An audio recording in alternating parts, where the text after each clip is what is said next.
നീതിയോടെ വാഴും. എല്ലാവരും ഒന്ന് പറഞ്ഞ്, ഒരു രാജാവ് നീതിയോടെ വാഴും. അപ്പോൾ അവിടെ അടുത്ത് കാണുന്നു, പ്രഭുക്കന്മാർ ന്യായത്തോടെ അധികാരം നടത്തും. അതിൻ്റെ അർത്ഥം, ഈ ലോകത്തെ നാം എടുത്ത് പരിശോധിക്കുന്നുവെങ്കിൽ, സാമ്രാജ്യങ്ങൾ ആരംഭിച്ചതു മുതൽ ഈ കാലഘട്ടം വരെ നാം എടുത്ത് പരിശോധിക്കുന്നുവെങ്കിൽ, നീതിയോടെ കൂടെയുള്ള ഒരു ഭരണവും ഇതുവരെയും നമുക്ക് കാണുവാൻ കഴിഞ്ഞിട്ടില്ല, അല്ലേ? ഇതിനകത്തിരിക്കുന്നവരും ഈ ലൈവിലൂടെ ശ്രദ്ധിക്കുന്നവരൊക്കെ ഇത് കേൾക്കുന്നതെന്ന് എനിക്കറിയാം. ഇതുവരെയും നീതിയുള്ള ഒരു ഭരണം നമുക്ക് കാണുവാൻ കഴിയുന്നില്ല. എവിടെ നോക്കിയാലും അനീതിയും വഞ്ചനയും ദുഷ്ടതയും കൊണ്ട് നിറയപ്പെട്ട ഭരണം മാത്രമേ ഈ ലോകത്തെ നമുക്ക് കാണുവാൻ കഴിയത്തുള്ളൂ. പക്ഷെ ദൈവമക്കൾക്കൊരു പ്രത്യാശയുണ്ട്. എന്താണെന്നറിയാമോ? നമ്മൾ നോക്കി പാർത്തിരിക്കുന്ന ഒരു രാജാവുണ്ട്. ആ രാജാവിൻ്റെ പ്രത്യേകത, ആ രാജാവ് നീതിയോടെ ഈ ലോകം ഭരിക്കാൻ പോവുകയാണ്.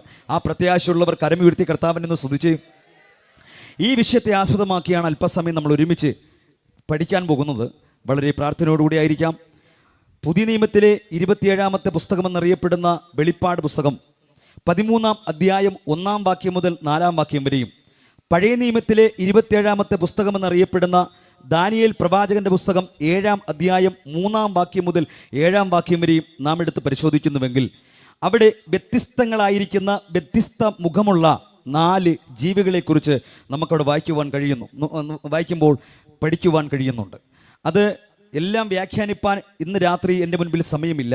ദാനിയേൽ പ്രവാചകന്റെ പുസ്തകം 7-ാം അധ്യായം അതിൻ്റെ 3-ാം വാക്യം മുതൽ 7-ാം വാക്യം വരെ നാം വായിക്കുമ്പോൾ, ആ മൈക്ക് ഓണായെങ്കിൽ അതൊന്ന് വായിക്കാം. ദാനിയേൽ പ്രവാചകന്റെ പുസ്തകം 7-ാം അധ്യായം അതിൻ്റെ 3-ാം വാക്യം മുതൽ 7-ാം വാക്യം വരെ.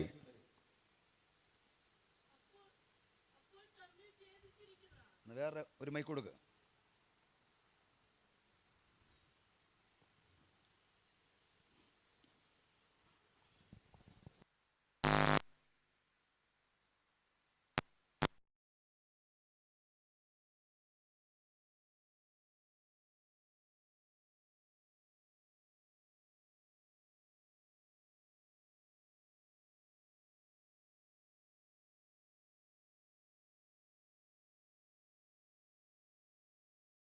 പ്രവാചകന്റെ പുസ്തകം 7-ാം അധ്യായം 3-ാം വാക്യം മുതൽ 7-ാം വാക്യം വരെ ഇവിടെ നമുക്ക് വായിച്ച് കേൾക്കാം. അപ്പോൾ തമ്മിൽ ഭേദിച്ചിരിക്കുന്ന 4 മൃഗങ്ങൾ സമുദ്രത്തിൽ നിന്ന് കരയേറി വന്നു. ഒന്നാമത്തേത് സിംഹത്തോട് സദൃശ്യവും കഴുകിൻ ചിറകുള്ളതുമായിരുന്നു. ഞാൻ നോക്കിക്കൊണ്ടിരിക്കെ അതിൻ്റെ ചിറക് പറഞ്ഞുപോയി. അതിനെ നിലത്തുനിന്ന് പൊക്കി മനുഷ്യനെ പോലെ നിവർത്തി നിർത്തി.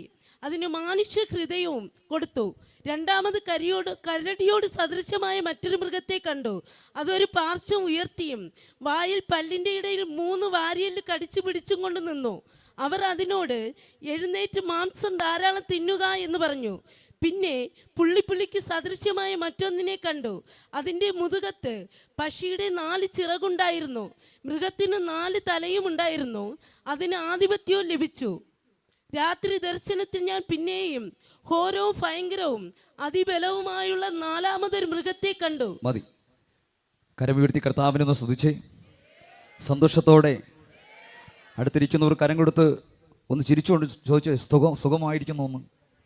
നിങ്ങളെയൊക്കെ മുഖം കണ്ടു കഴിഞ്ഞ് നിങ്ങൾ പിണങ്ങിയിരിക്കുന്ന പോലെയൊക്കെ തോന്നി. ഹല്ലേലൂയ. അപ്പോൾ സന്തോഷത്തോടെ എല്ലാവരും ഈ പ്രസംഗത്തിൽ എന്നോടൊപ്പം നിങ്ങൾ കടന്നു വരണം. എങ്കിൽ മാത്രമേ ഇത് മനസ്സിലാകത്തുള്ളൂ. നമ്മൾ പഠിച്ചിരിക്കേണ്ട ഏറ്റവും പ്രധാനപ്പെട്ട ഒരു വിഷയത്തിലേക്കാണ് നമ്മൾ പ്രവേശിക്കുന്നത്. നമ്മുടെ വിഷയം എന്താണ്? ഒരു രാജാവ് നീതിയോടെ വാഴും. അപ്പോൾ അതിന് മുൻപ് നമ്മൾ പഠിക്കാൻ പോകുന്നത് ഈ ലോകത്തിലുണ്ടായിരുന്ന 4 സാമ്രാജ്യങ്ങളെക്കുറിച്ച് നമുക്ക് എന്ത് ചെയ്യാം? ആദ്യം പഠിക്കാം. അതിനുശേഷം 5ാമത്തെ സാമ്രാജ്യം ഈ നമ്മൾ ചിന്തിക്കാൻ പോകുന്ന ആ രാജാവ് ഭരിക്കാൻ പോകുകയാണ്. ഹല്ലേലൂയ. അത് 4 ദാനിയേൽ പ്രവാചകന്റെ പുസ്തകം 7-ാം അധ്യായം 3-ാം വാക്യം മുതൽ 7-ാം വാക്യം വരെ നാം വായിക്കുമ്പോൾ അവിടെ വായിച്ചത് 4 മൃഗങ്ങളാണ്. ഒന്ന് സിംഹത്തിന് സദൃശ്യം, 2ാമത്തെ മൃഗം കരടിക്ക് സദൃശ്യം, 3ാമത്തെ മൃഗം പുള്ളിപ്പുലിക്ക് സദൃശ്യം, 4ാമത്തെ മൃഗം ഘോരവും ഭയങ്കരവുമായ മൃഗത്തിന് സദൃശ്യം. എല്ലാവരും ഒന്ന് പറഞ്ഞേ.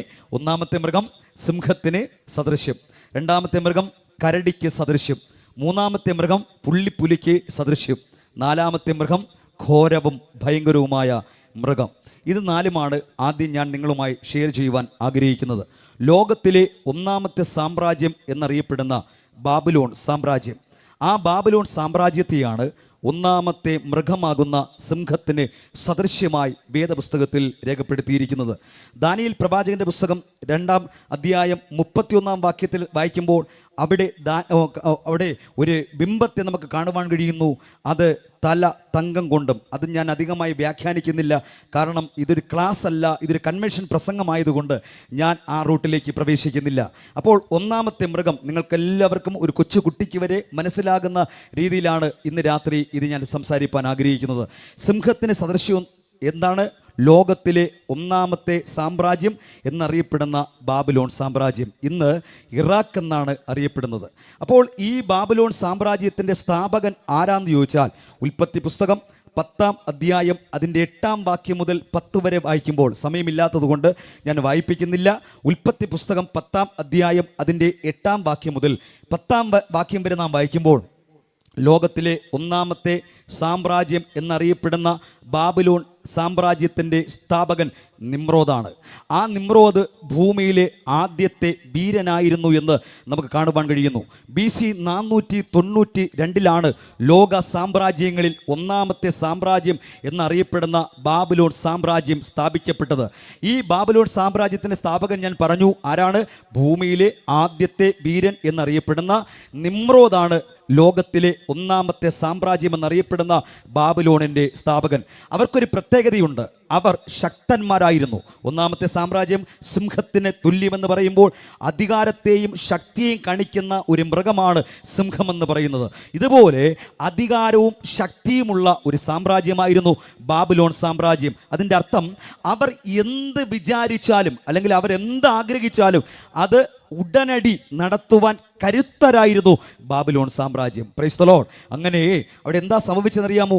11-ാം അധ്യായം അതിൻ്റെ 1-ാം വാക്യം മുതൽ വായിക്കുമ്പോൾ, ഇപ്പോൾ വായിക്കേണ്ട, അന്ന് വരെയും ഭൂമിയിൽ ഒരു ഭാഷയായിരുന്നു. അന്ന് വരെയും ഭൂമിയിൽ എന്തായിരുന്നു? ഒരു ഭാഷയായിരുന്നു സംസാരിച്ചുകൊണ്ടിരുന്നത്. ഈ ഉൽപ്പത്തി പുസ്തകം 11-ാം അധ്യായത്തിലേക്ക് വരുമ്പോൾ, ഈ നിമ്രോദിൻ്റെ നേതൃത്വത്തിൽ ഒന്നാമത്തെ സാമ്രാജ്യം എന്നറിയപ്പെടുന്ന ബാബിലോൺ സാമ്രാജ്യത്തിലെ ജനതകൾ ഒരുമിച്ച് ഒരു താഴ്വരയിൽ കൂടുകയാണ്. അവർ ഒരുമിച്ച് ഒരു താഴ്വരയിൽ കൂടിയിട്ട് അവർ പറയുന്ന കാര്യം ഇതാണ്: ദൈവത്തിൻ്റെ ചിന്തയ്ക്ക് ഓപ്പോസിറ്റ് ദൈവം മനുഷ്യനെ സൃഷ്ടിച്ചിട്ട് ഇപ്രകാരം പറഞ്ഞു, നിങ്ങൾ ഭൂമിയിൽ പെരുകണം. ഹല്ലേലൂയ. മനുഷ്യൻ എന്ത് ചെയ്യണം? ഭൂമിയിൽ പെരുകണമെന്നാണ് ദൈവം മനുഷ്യനെ കുറിച്ച് ആഗ്രഹിക്കുന്നത്. പക്ഷേ ഒന്നാമത്തെ സാമ്രാജ്യം എന്നറിയപ്പെടുന്ന ബാബിലോൺ സാമ്രാജ്യത്തിൽ അവർ ഒന്നാമത്തെ കൗൺസിൽ മീറ്റിംഗ് കൂടുകയാണ്. അവർ എന്താ തീരുമാനിച്ചെന്നറിയാമോ? ദൈവം ചിന്തിക്കുന്നതിന് ഓപ്പോസിറ്റായിട്ട് നമ്മളാരും ഭൂമിയിലെങ്ങും ചെതറിപ്പോകാതിരിപ്പാൻ നമുക്ക് ഒരുമിച്ച് ശീനാർ ദേശത്ത് എന്ത് ചെയ്യാം? ആകാശത്തോളം എത്തുന്ന ഒരു ഗോപുരം പണിയാം. അമേൻ. എത്ര പേർക്ക് മനസ്സിലായെന്നറിയത്തില്ല. ദൈവത്തിൻ്റെ ഇഷ്ടമെന്ന് പറഞ്ഞാൽ മനുഷ്യൻ ഭൂമിയിൽ മുഴുവനും പെരുകണമെന്ന് ദൈവം ആഗ്രഹിക്കുമ്പോൾ, ദൈവത്തിൻ്റെ ചിന്തയ്ക്ക് ഓപ്പോസിറ്റായി ഭൂമിയിലെ ഒന്നാമത്തെ സാമ്രാജ്യം എന്നറിയപ്പെടുന്ന ബാബിലോൺ സാമ്രാജ്യത്തിൽ അവരെല്ലാവരും കൂടെ ഒരു കമ്മിറ്റി കൂടി തീരുമാനിക്കുകയാണ്. ഒന്ന്, നമ്മളാരും ഭൂമിയിലെങ്ങും ചെതറി പാർക്കാതിരിപ്പാൻ നമുക്കെല്ലാവർക്കും ഈ ശീനാർ ദേശത്ത് ഒന്ന് ഒരുമിച്ച് കൂടണം. 2, അവരുടെ ചിന്തയെന്ന് പറഞ്ഞാൽ, 2, ദൈവം ഈ ഭൂമിയെ തീക്കായിട്ട് സൂക്ഷിച്ചിരിക്കുന്നു എന്നാണ് വേദപുസ്തകം പഠിപ്പിക്കുന്നത്. പക്ഷേ അവരെല്ലാം കൂടെ ഒരു തീരുമാനം എന്താണെന്നറിയാമോ? നോഹയുടെ കാലഘട്ടത്തിൽ ഉണ്ടായി, ജനം മുഴുവനും നശിച്ചതുപോലെ ഇനി ഒരു പ്രളയം വന്നാൽ നമ്മളാരും നശിക്കാതിരിപ്പാൻ ആകാശത്തോളം എത്തുന്ന ഒരു ഗോപുരം പണിയാം. Praise the Lord. 2 തീരുമാനങ്ങൾ. ഒന്ന്, നമ്മൾ ഭൂമിയിൽ ചെതറിപ്പോകാതിരിപ്പാൻ നമുക്ക് ഒരുമിച്ച് കൂടാം. 2ാമത്തെ തീരുമാനം എന്ന് പറഞ്ഞാൽ ആകാശത്തോളം എത്തുന്ന ഒരു ഗോപുരം പണിയാം. ഇത് ദൈവത്തോട് ആലോചന ചോദിക്കാതെ ദൈവത്തിൻ്റെ ഹിതത്തിന് വിപരീതമായ തീരുമാനമാണ് അവരെടുത്തിരിക്കുന്നത്. അവിടെ വായിക്കുന്നത് എങ്ങനെയാണ്? അവരെന്തൊക്കെ ഹൃദയത്തിനകത്ത് തീരുമാനിക്കുന്നുവോ അതെല്ലാം ചെയ്യുവാൻ കരുത്തുള്ളവരായിരുന്നു ഒന്നാമത്തെ സാമ്രാജ്യം എന്നറിയപ്പെടുന്ന ബാബിലോൺ സാമ്രാജ്യത്തിലെ ജനതകൾ. സ്തോത്രം. ഇന്നും ഈ കാലഘട്ടത്തിൽ നാം നോക്കുമ്പോൾ ദൈവത്തെ കൂടാതെ, ദൈവഹിതമില്ലാതെ നമ്മുടെ ഇഷ്ടപ്രകാരം നമ്മൾ എന്തൊക്കെ പടുത്തുയർത്തുവാൻ ശ്രമിച്ചാലും അതൊരിക്കലും നിലനിൽക്കത്തില്ല എന്ന് ലോകത്തിലെ ഒന്നാമത്തെ സാമ്രാജ്യം വിളിച്ചറിയിക്കുകയാണ്. എന്താണ് അവിടെ സംഭവിച്ചത്? അന്ന് വരെ ഭൂമിയിൽ ഒരു ഭാഷയായിരുന്നു എല്ലാവരും സംസാരിച്ചുകൊണ്ടിരുന്നത്. ദൈവം ഇതാ വിളിച്ചു പറയുകയാണ്, വരിക, നമുക്ക് ഭൂമിയിലേക്ക് ഇറങ്ങിച്ചെല്ലാം, അവിടെ ചെന്ന് അവരുടെ പണികൾ നമുക്കൊന്ന് കാണാം. സ്തോത്രം. ദൈവം പണി കാണാൻ വേണ്ടി ഇറങ്ങി വരികയാണ്. ദൈവം പണി കാണാൻ വേണ്ടി ഇറങ്ങി വരുമ്പോൾ ഗോപുരത്തിന്റെ പണി വളരെ സ്പീഡിൽ നടന്നുകൊണ്ടിരിക്കുകയാണ്. ഇതാ മേസ്ത്രി ഇതാ സിമന്റ് ചോദിക്കുമ്പോൾ സിമന്റ് പെട്ടെന്ന് കൊണ്ടുവരുന്നു.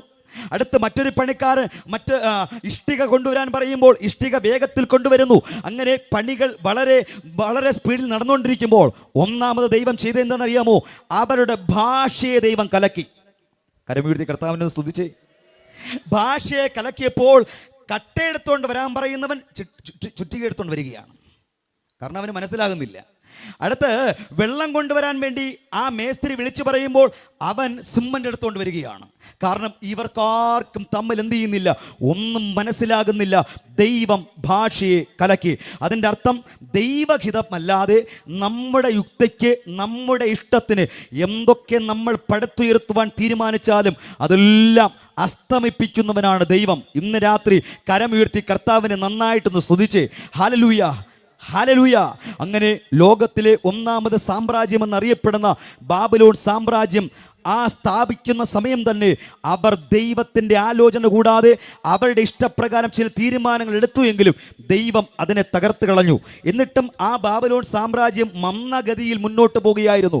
അതിനുശേഷം നാം ദാനിയേൽ പ്രവാചകന്റെ പുസ്തകത്തിലേക്ക് വരുമ്പോൾ ദാനിയേലിൻ്റെ നെബൂഖദ്നേസർ രാജാവിൻ്റെ കാലഘട്ടം എത്തിയപ്പോൾ ഈ ബാബിലോൺ, ഇന്ന് ഇറാഖ് എന്നറിയപ്പെടുന്ന ബാബിലോൺ സാമ്രാജ്യം വീണ്ടും വളരുവാൻ തുടങ്ങി. ലോകത്തിലെ 7 അതിശയങ്ങളിൽ ഒന്നായ തൂക്കുവനം ബാബിലോണിൽ ഈ നെബൂഖദ്നേസർ പണി കഴിപ്പിച്ചു. ഒരു വലിയ കോട്ടമതിൽ എന്ന് പറഞ്ഞാൽ ശത്രു രാജ്യങ്ങൾ, ശത്രു സൈന്യങ്ങൾ ഇതിനകത്തേക്ക് വന്ന് ആക്രമിക്കാതിരിക്കാൻ വേണ്ടി ഒരു വലിയ കോട്ടമതിൽ 350 അടി ഉയരം, 87 അടി വണ്ണം, 6 ചതുരശ്ര കിലോമീറ്റർ ചുറ്റളവുള്ള ഒരു വലിയ കോട്ടമതിൽ എന്ന് പറഞ്ഞാൽ നമ്മുടെയൊക്കെ മതിലിൻ്റെ വീതി എന്ന് പറഞ്ഞാൽ ഒരടി പോലും ഉണ്ടാകത്തില്ല അല്ലേ? പക്ഷേ ഈ മതിലിൻ്റെ വീതി എന്ന് പറഞ്ഞാൽ 87 അടി വണ്ണം, 6 ജോഡി രഥങ്ങൾ ഒരുമിച്ച് ഓടിക്കത്തക്ക രീതിയിലുള്ള വീതിയിലാണ് നെബൂഖദ്നേസർ ബാബിലോൺ കോട്ട പണി കഴിപ്പിച്ചത്. സ്തോത്രം. ഇത്രയും വലിയ ബാബിലോൺ കോട്ട നെബൂഖദ്നേസർ പണി കഴിപ്പിച്ചു. 120 താമ്രവാതിലുകൾ പിടിപ്പിച്ചു. 100 ഗോപുരങ്ങൾ അതിൻ്റെ മുകളിൽ അദ്ദേഹം പടുത്തുയർത്തി. തൻ്റെ ഭാര്യയെ സന്തോഷിപ്പിക്കാൻ വേണ്ടി ലോകത്തിൽ 7 അതിശയങ്ങളിൽ ഒന്നായ തൂക്കുവനം ബാബിലോണിൽ അദ്ദേഹം സ്ഥാപിച്ചു. ഇന്നും ഇറാഖിൽ ചെന്നാൽ ലോകത്തിൽ 7 അതിശയങ്ങളിൽ ഒന്നായ തൂക്കുവനത്തിൻ്റെ അവശിഷ്ടങ്ങൾ അവിടെ കാണുവാൻ കഴിയുന്നുണ്ട്. ഇതൊക്കെ ബാബിലോണിൽ നെബൂഖദ്നേസർ പണി കഴിപ്പിച്ചിട്ട് ഒരു ദിവസം നെബൂഖദ്നേസർ ആ മതിലിൻ്റെ പുറത്തൂടെ ഇങ്ങനെ നടക്കുകയാണ്. ആ മതിലിൻ്റെ പുറത്തൂടെ നടക്കുമ്പോൾ തൻ്റെയും ഹൃദയത്തിനകത്ത് ഒരു അഹങ്കാരമുണ്ടായി, ഒരു നിഗളമുണ്ടായി. എന്താണെന്നറിയാമോ? അവിടെ വായിക്കുന്ന എങ്ങനെയാണ്? ദാനിയേൽ പ്രവാചകന്റെ പുസ്തകം 4-ാം അധ്യായം അതിൻ്റെ 30-ാമത്തെ വാക്യം മുതൽ താഴോട്ട് വായിക്കുമ്പോൾ, ദാനിയേൽ പ്രവാചകന്റെ പുസ്തകം 4-ാം അധ്യായം 30-ാം വാക്യം മുതൽ താഴോട്ട് വായിക്കുമ്പോൾ വായിക്കാം. ഇത് ഞാൻ എന്റെ ധനമാഹാത്മ്യത്താൽ എന്റെ പ്രതാപ മഹത്വത്തിനായി രാജധാനിയായി ഞാൻ പണിത മഗദിയ ബാബിലോൺ അല്ലയോ. ശ്രദ്ധിക്കണമേ, ലോകത്തിലെ ഒന്നാമത്തെ സാമ്രാജ്യത്തിന്റെ പ്രത്യേകത അത് സിംഹത്തിന് തുല്യമാണ് എന്ന് പറഞ്ഞാൽ അധികാരവും ശക്തിയുമുള്ള ഒരു സാമ്രാജ്യമായിരുന്നു ലോകത്തിലെ ഒന്നാമത്തെ സാമ്രാജ്യം ബാബിലോൺ സാമ്രാജ്യം. അത് നെബൂഖദ്നേസറിന്റെ കാലഘട്ടമായപ്പോൾ അത് അറിയപ്പെടുന്ന ഒരു സാമ്രാജ്യമായി മാറി. എന്ന് പറഞ്ഞാൽ ലോക ജനത ഇങ്ങനെ പറഞ്ഞു, ഒരിക്കൽ പോലും ഒന്നാമത്തെ സാമ്രാജ്യം എന്നറിയപ്പെടുന്ന ഈ ബാബിലോൺ സാമ്രാജ്യത്തെ നശിപ്പിക്കുവാൻ അല്ലെങ്കിൽ ഇതിനെ തകർക്കുവാൻ ഒരു ശക്തിക്കും കഴിയത്തില്ല എന്ന് ലോക ജനത ഭയപ്പെട്ടിരുന്ന ഒരു സാമ്രാജ്യമായിരുന്നു ഒന്നാമത്തെ സാമ്രാജ്യം എന്നറിയപ്പെടുന്ന ബാബിലോൺ സാമ്രാജ്യം. ഇതെല്ലാം പണി കഴിപ്പിച്ചിട്ട് അതിൻ്റെ പുറത്തൂടെ നടക്കുന്ന സമയത്ത് നെബൂഖദ്നേസർ ഹൃദയത്തിനകത്ത് ചിന്തിക്കുക, ഇതെല്ലാം എൻ്റെ ധനമാഹാത്മ്യത്തിൽ എൻ്റെ പ്രതാപത്തിൽ ഞാൻ പടുത്തുയർത്തിയ മഗദിയാം ബാബിലോൺ അല്ലയോ എന്ന് തൻ്റെ ഹൃദയത്തിൽ ചിന്തിച്ചപ്പോൾ തന്നെ താഴോട്ട് വായിക്കുന്നത് എങ്ങനെയാണ്? ഈ വാക്ക് രാജാവിന്റെ വായിൽ ഇരിക്കുമ്പോൾ തന്നെ സ്വർഗത്തിൽ നിന്നും ഒരു ശബ്ദമുണ്ടായി. നെബൂഖദ്നേസർ രാജാവേ, നിന്നോട് ഇത് കൽപ്പിക്കുന്നു,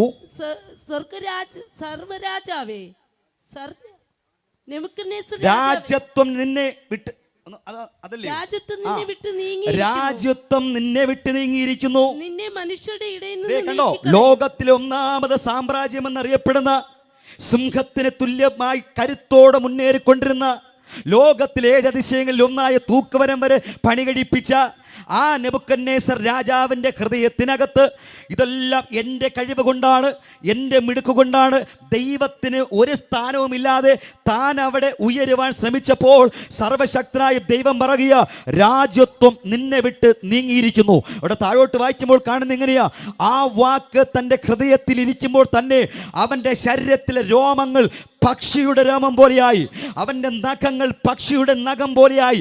എന്ന് പറഞ്ഞാൽ മനുഷ്യ കോലം മാറി, ഒരു പ്രത്യേക ജീവിയുടെ കോലമായി മാറി. അവിടെ കാണുന്ന എങ്ങനെയാണ്, അവനെ 7 വർഷത്തേക്ക് മൃഗങ്ങളോടൊപ്പം കാട്ടിൽ പുല്ല് തിന്നാൻ വേണ്ടി ദൈവം വിട്ടു. ആമേൻ. ഇന്ന് രാത്രി ഇതിനകത്തും പുറത്തും കേൾക്കുന്ന പ്രിയ സഹോദരങ്ങളെ, എന്തെങ്കിലും ദൈവം നമുക്ക് തന്നിട്ടുണ്ടെങ്കിൽ, ഒരു നല്ല ഭവനം ദൈവം നമുക്ക് പാർക്കാൻ തന്നിട്ടുണ്ടെങ്കിൽ, അതിനെ ഓർത്ത് അഹങ്കാരത്തിൻ്റെ വാക്ക് നീ പറയല്ലേ. നിന്റെ പണത്തിൻ്റെ അല്ലെങ്കിൽ നിന്റെ ആരോഗ്യത്തിൻ്റെ കഴിവല്ല, പിന്നെയോ ദൈവം അത് നിനക്ക് ദാനമായി തന്നു എന്നോർത്ത് അതിന് സ്തോത്രം പറയാൻ നീ തയ്യാറാകണം. നിനക്ക് സൗന്ദര്യമുള്ളൊരു ഭാര്യയെ ദൈവം തന്നിട്ടുണ്ടെങ്കിൽ, സൗന്ദര്യമുള്ള ഒരു ഭർത്താവിനെ ദൈവം തന്നിട്ടുണ്ടെങ്കിൽ, സൗന്ദര്യമുള്ള അനുഗ്രഹിക്കപ്പെട്ട മക്കളെ ദൈവം തന്നിട്ടുണ്ടെങ്കിൽ, അനുഗ്രഹിക്കപ്പെട്ട വില കൂടിയ ഒരു വാഹനം ദൈവം നിനക്ക് തന്നിട്ടുണ്ടെങ്കിൽ, നല്ലൊരു ജോലി ദൈവം നിനക്ക് തന്നിട്ടുണ്ടെങ്കിൽ, അതിനെ ഓർത്ത് അഹങ്കാരത്തിന്റെ വാക്ക് പറയാനല്ല, നിഗളത്തിന്റെ വാക്ക് പറയാനല്ല, അത് തന്നത് സർവശക്തനായ ദൈവമെന്ന് ഓർത്ത് ദൈവത്തിന് നന്ദി പറയാൻ തയ്യാറാകണം. ഇല്ല, ഒന്നാമത്തെ സാമ്രാജ്യം എന്നറിയപ്പെടുന്ന ബാബിലോൺ ഭരിച്ച നെബൂഖദ്നേസർ രാജാവിനെ പോലെ ഇതെല്ലാം എൻ്റെ കഴിവാ, ഞാനില്ലെങ്കിൽ ഒന്നുമില്ല എന്ന് പറയുന്ന ഒരു ഹൃദയം നിന്റെ ജീവിതത്തിൽ വന്നാൽ ദൈവം നിന്നെ വെട്ടും, നീ സീറോയായി മാറും. ഹല്ലേലൂയ. ഇതാ ആ 7 വർഷം അവൻ കാട്ടിൽ മൃഗങ്ങളോടൊപ്പം പുല്ല് തിന്നുവാനിടയായി തീർന്നില്ല. അടുത്ത ഒരു രാജാവ് ഇതാ രംഗപ്രവേശനം ചെയ്യുക ബാബിലോൺ ഭരിക്കാൻ. ആരെന്നറിയാമോ? ബെൽഷസ്സർ എന്നറിയപ്പെടുന്നു. ആ BC 539 ആ കാലയളവിൽ ബെൽഷസ്സർ രംഗപ്രവേശനം ചെയ്യുകയാണ്. ബെൽഷസ്സറിനെ കുറിച്ച് നമ്മൾ പഠിക്കുമ്പോൾ നെബൂഖദ്നേസറിനെ പോലെ തന്നെ അതിനേക്കാൾ ഭയാനകമായ പാപം ചെയ്യുന്നവനായിരുന്നു ബെൽഷസ്സർ. 5-ാം അധ്യായം 1-ാം വാക്യം മുതൽ താഴോട്ട് വായിക്കുമ്പോൾ അവിടെ കാണുന്ന എങ്ങനെയാണ്, ദൈവാലയത്തിലെ പൊൻവെള്ളി പാത്രങ്ങളിൽ മദ്യമൊഴിച്ച് വെപ്പാട്ടുകളുമായി കുടിക്കുന്നവനായിരുന്നു ബെൽഷസ്സർ. ശ്രദ്ധിക്കണേ, ഒന്നാമത്തെ സാമ്രാജ്യം പറഞ്ഞുകൊണ്ട് നിൽക്കുക. ബാബിലോൺ സാമ്രാജ്യം എങ്ങനെ അവസാനിച്ചു എന്ന് അതിൻ്റെ അവസാനത്തിലേക്ക് വന്നുകൊണ്ടിരിക്കുകയാണ്. അവസാനം ഭരിച്ച രാജാവാണ് ബെൽഷസ്സർ. ആദ്യം ആരാ തുടങ്ങിയേ? ഭൂമിയിലെ ആദ്യ വീരൻ എന്നറിയപ്പെടുന്ന നിമ്രോദാണ് ബാബിലോണിൻ്റെ സ്ഥാപകൻ. അവസാനത്തെ രാജാവ് ആരെന്നറിയണ്ടേ? സിംഹത്തിന് തുല്യമായി കരുത്തോടെ ഗാംഭീര്യത്തോടെ നിലനിന്ന ഒന്നാമത്തെ സാമ്രാജ്യത്തിൻ്റെ അവസാനത്തെ രാജാവ് ബെൽഷസ്സർ. ദാനിയേൽ സമയമില്ലാത്തതുകൊണ്ടാണ് ഞാൻ വായിപ്പിക്കാത്തത്. ദാനിയേൽ 5-ന്റെ 1-ാം വാക്യം മുതൽ താഴോട്ട് വായിക്കുമ്പോൾ ആലയത്തിലെ പൊൻവെള്ളി പാത്രങ്ങളിൽ വരെ മദ്യമൊഴിച്ച് വീഞ്ഞൊഴിച്ച് ഇതാ അവിടെ പാപത്തിൻ്റെ കേളി കേന്ദ്രമാക്കി ബാബിലോൺ സാമ്രാജ്യം അല്ലെങ്കിൽ രാജധാനി. അവിടെ വായിക്കുന്ന എങ്ങനെയാണ്,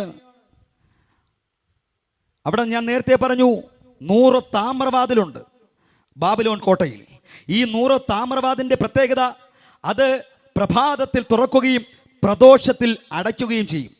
പക്ഷെ ഒരു ദിവസം ഈ ബെൽഷസ്സറും കൂട്ടാളികളുമായി മദ്യമൊഴിച്ച് അവർ ലക്ക് നഷ്ടപ്പെട്ട് ഓർമ്മ നഷ്ടപ്പെട്ട് അവർ ആയിരിക്കുന്ന സമയം, അന്ന് സന്ധ്യയ്ക്ക് ആ 100 താമ്രവാതിൽ അടയ്ക്കാൻ മറന്നുപോയി.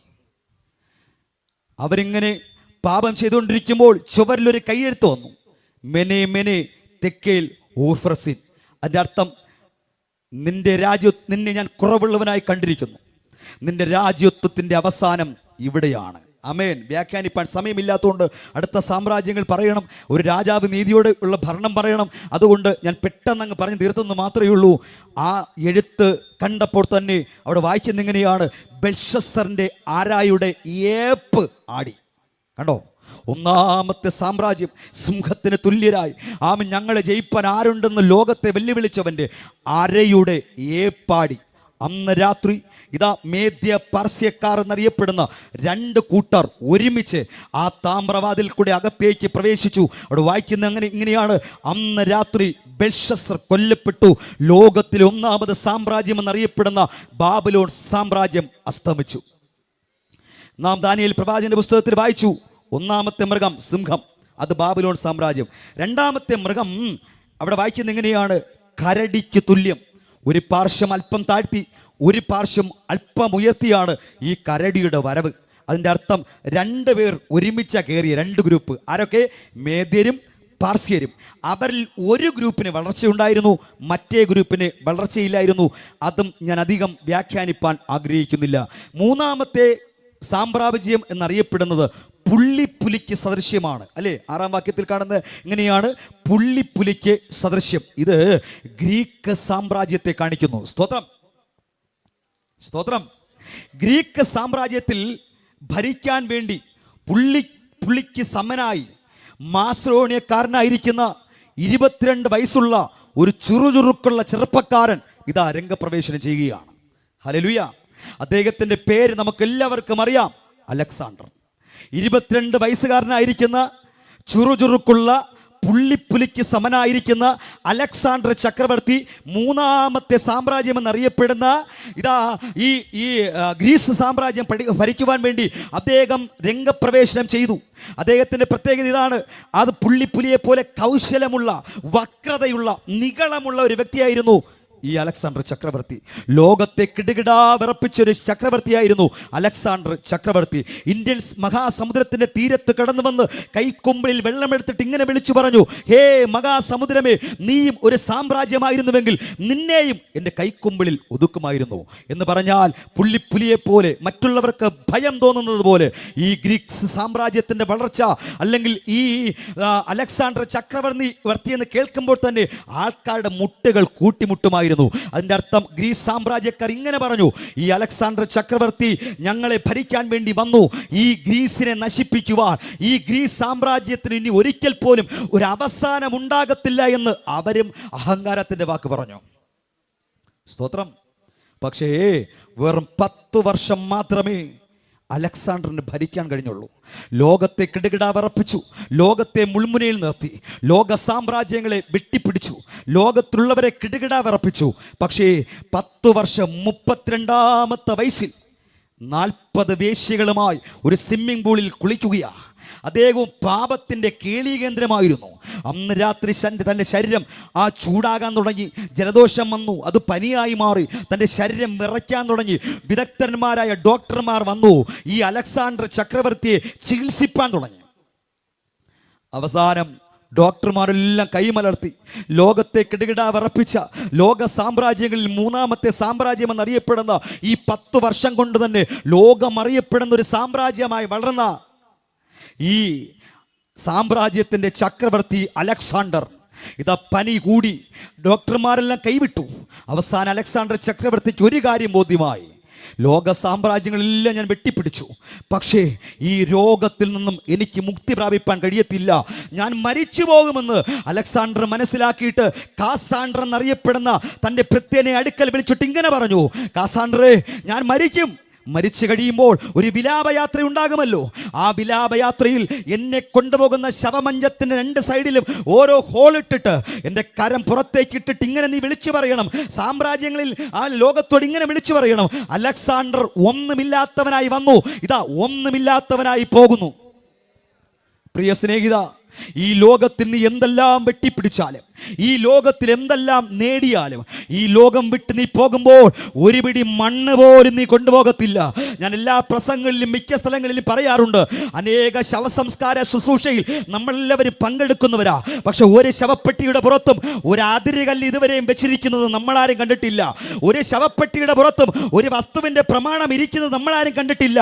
അതിൻ്റെ അർത്ഥം നീ ഇവിടെ എന്തെല്ലാം പടുത്തുയർത്തിയാലും, എത്ര വലിയ സൗധങ്ങൾ പടുത്തുയർത്തിയാലും, ഈ ലോകത്തിൽ എത്ര ഏക്കർ കണക്കിന് വസ്തു നീ വെട്ടിപ്പിടിച്ചാലും നേടിയാലും, അതൊന്നും കൊണ്ട് നീ അഹങ്കാരത്തിന്റെ വാക്ക് പറയരുത്. ഈ ലോകം വിട്ട് മാറ്റപ്പെടുന്ന ഒരു ദിവസമുണ്ട്. നീ എന്തെല്ലാം വെട്ടിപ്പിടിച്ചാലും ഒരു പിടി മണ്ണ് പോലും ഈ ലോകം വിട്ട് പോകുമ്പോൾ നീ കൊണ്ടുപോകത്തില്ല. ഒരു 2-3 പഞ്ഞിക്കഷണവും ഒരു വിലയില്ലാത്ത ഒരു റബ്ബർ മരം കൊണ്ടുള്ള പെട്ടിയും ഒരു വെള്ള കോറ തുണിയുമല്ലാതെ വേറെ ഒന്നും നീ കൊണ്ടുപോകത്തില്ല. ചിലരുടെയൊക്കെ സംസാരവും ചിലരുടെയൊക്കെ അഹങ്കാരവും ചിലരുടെ വർത്തമാനവും അവരുടെ വീട്ടിലേക്ക് നോക്കും, നാട്ടുകാരെ നോക്കും, അവരുടെ വസ്തുവിൽ നോക്കും, മറ്റുള്ളവരെ നോക്കും. എന്ന് പറഞ്ഞാൽ നീ കാണണം ഇതൊക്കെ എൻ്റെതാണെന്ന്, നീ കാണണം ഇതൊക്കെ എൻ്റെതാണെന്ന്, നീ എൻ്റേതെന്ന് എന്തൊക്കെ പറയുന്നു. ലോക സാമ്രാജ്യങ്ങളെ നോക്ക്, ഞങ്ങളെ ഒരിക്കലും തകർക്കാൻ പറ്റില്ല എന്ന് പറഞ്ഞ് സിംഹത്തിന് തുല്യരായിരുന്ന ബാബിലോൺ സാമ്രാജ്യത്തെ ദൈവം തകർത്തു എങ്കിൽ, ലോകത്തെ കിടുകിട വിറപ്പിച്ച ഗ്രീസ് സാമ്രാജ്യത്തെ 10 വർഷം കൊണ്ട് ദൈവം അസ്തമിപ്പിച്ചു എങ്കിൽ തീർന്നില്ല. ഇനി 4ാമത്തെ സാമ്രാജ്യത്തിലേക്ക് നമ്മൾ പ്രവേശിക്കുന്നു. അവിടെ വായിച്ചത് എങ്ങനെയാ? ഘോരവും ഭയങ്കരവുമായ ഒരു മൃഗം, അല്ലേ? അങ്ങനെ കാണുന്നേ, ഘോരവും ഭയങ്കരവുമായ മൃഗം. ഇത് ഏത് സാമ്രാജ്യത്തെ കാണിക്കുന്ന അറിയാമോ? റോമൻ സാമ്രാജ്യത്തെ കാണിക്കുന്നു. അവർ ഘോരവും ഭയങ്കരവുമായ മൃഗമായിരുന്നു. അവരുടെ പ്രത്യേകത, അറിയപ്പെടുന്ന ചക്രവർത്തിമാർ ഭരിച്ച ഒരു സാമ്രാജ്യമായിരുന്നു റോമൻ സാമ്രാജ്യം. നീറോ, ട്രാജൻ, ഡൊമീഷ്യൻ തുടങ്ങിയുള്ള അറിയപ്പെടുന്ന ചക്രവർത്തിമാർ ഭരിച്ച ഘോരവും ഭയങ്കരവുമായ ജീവിയെപ്പോലെ ലോക സാമ്രാജ്യങ്ങളെ മുൾമുലയിൽ നിർത്തിയവരായിരുന്നു റോമൻ സാമ്രാജ്യവും. ആ റോമൻ സാമ്രാജ്യക്കാരും പറഞ്ഞു, ഒരിക്കൽ പോലും ഞങ്ങളുടെ സാമ്രാജ്യം അസ്തമിക്കത്തില്ല, ഒരിക്കലും ഞങ്ങളെ തകർക്കാൻ ഒരു ശക്തിക്കും കഴിയത്തില്ല. അത്രയ്ക്കും ശക്തന്മാരായിരുന്നു റോമൻ ഭരണാധികാരികൾ. ആ റോമൻ ഭരണാധികാരികൾ അതിശക്തരായിരുന്നത് മാത്രമല്ല, ക്രിസ്ത്യാനികൾ ഏറ്റവും അധികം പീഡിപ്പിച്ചവർ എന്ന് പറഞ്ഞാൽ പീഡനത്തിൽ കൂടി കടന്നുപോയ കാലഘട്ടമായിരുന്നു ആ കാലഘട്ടം.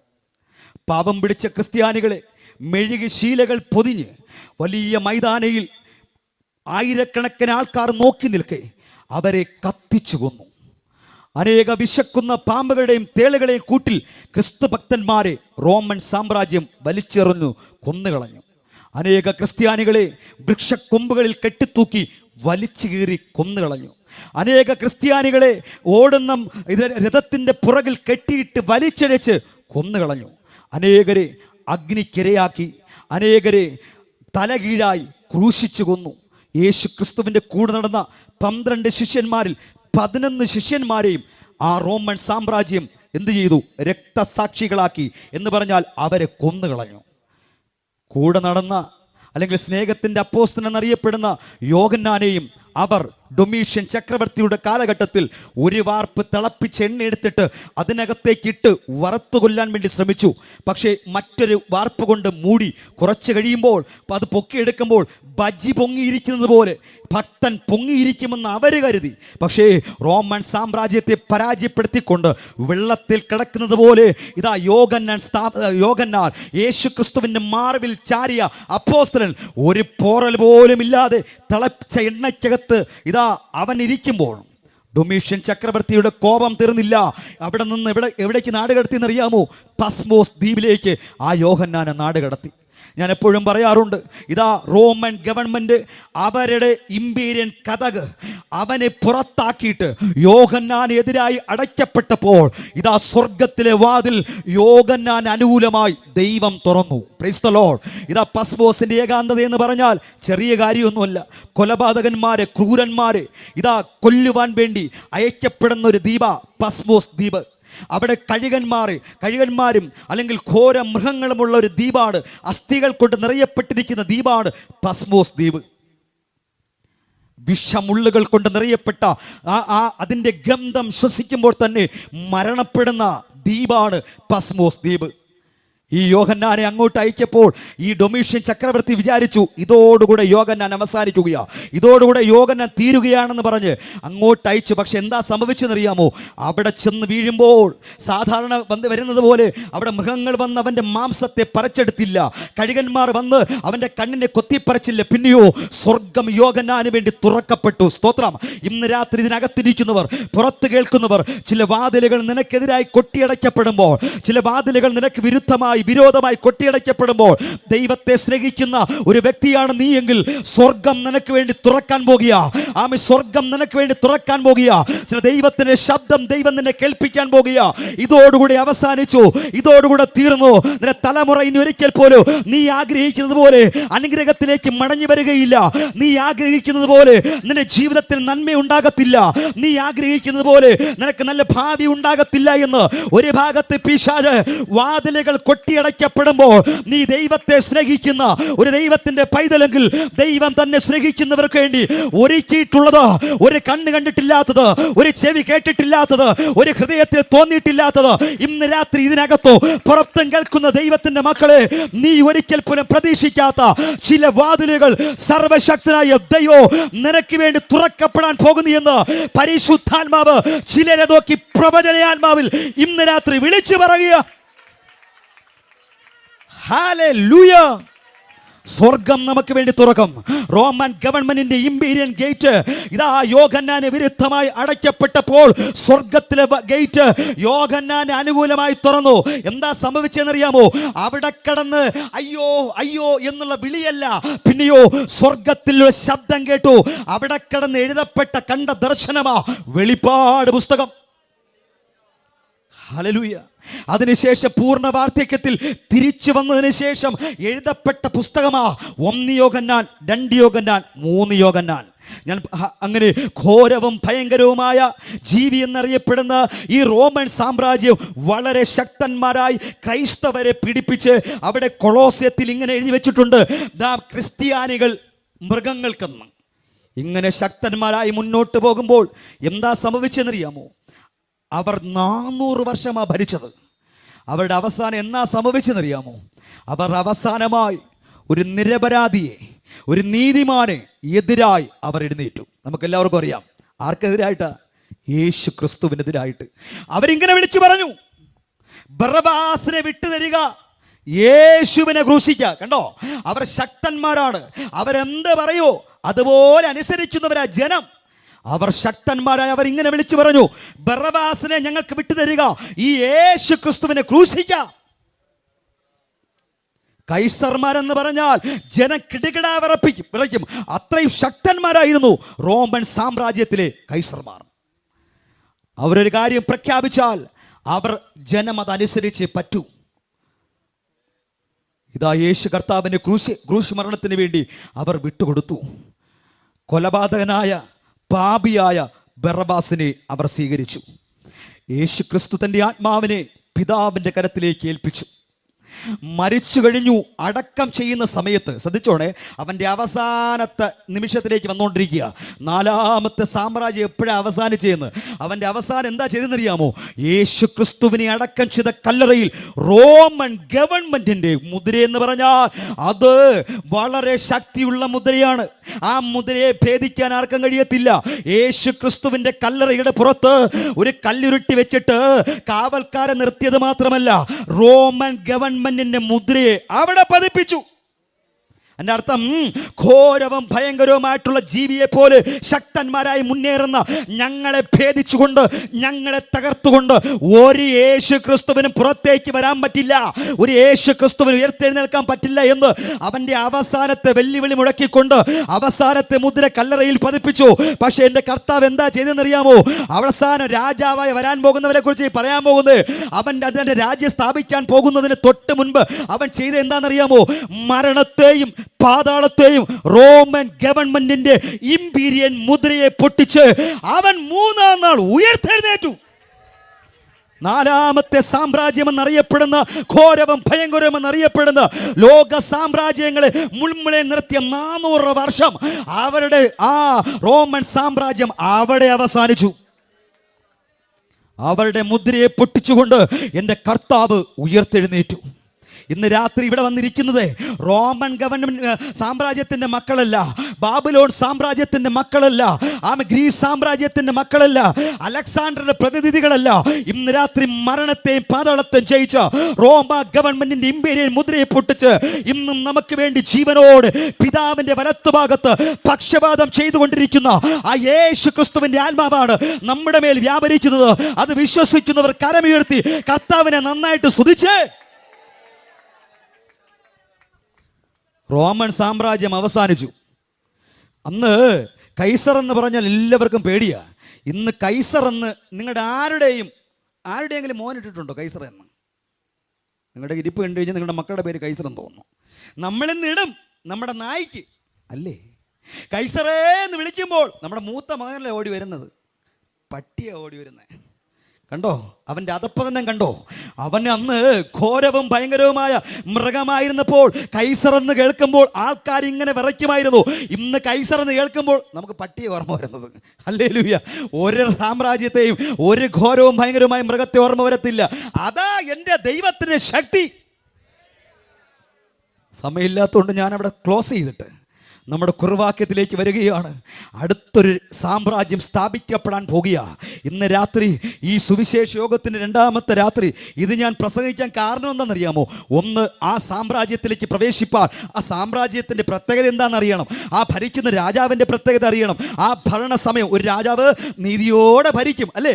ആ നീതി നിർവഹണം നടത്തുന്ന സമയത്ത് ലോകത്തിൻ്റെ പ്രത്യേകതകൾ എന്താണെന്ന് നമ്മളൊന്ന് അറിയണം. അതറിഞ്ഞാലേ നമുക്കൊരു ആഗ്രഹം ഉണ്ടാകൂ അങ്ങോട്ടൊന്ന് പോകണമെന്ന് അല്ലേ? പോണ്ടേ?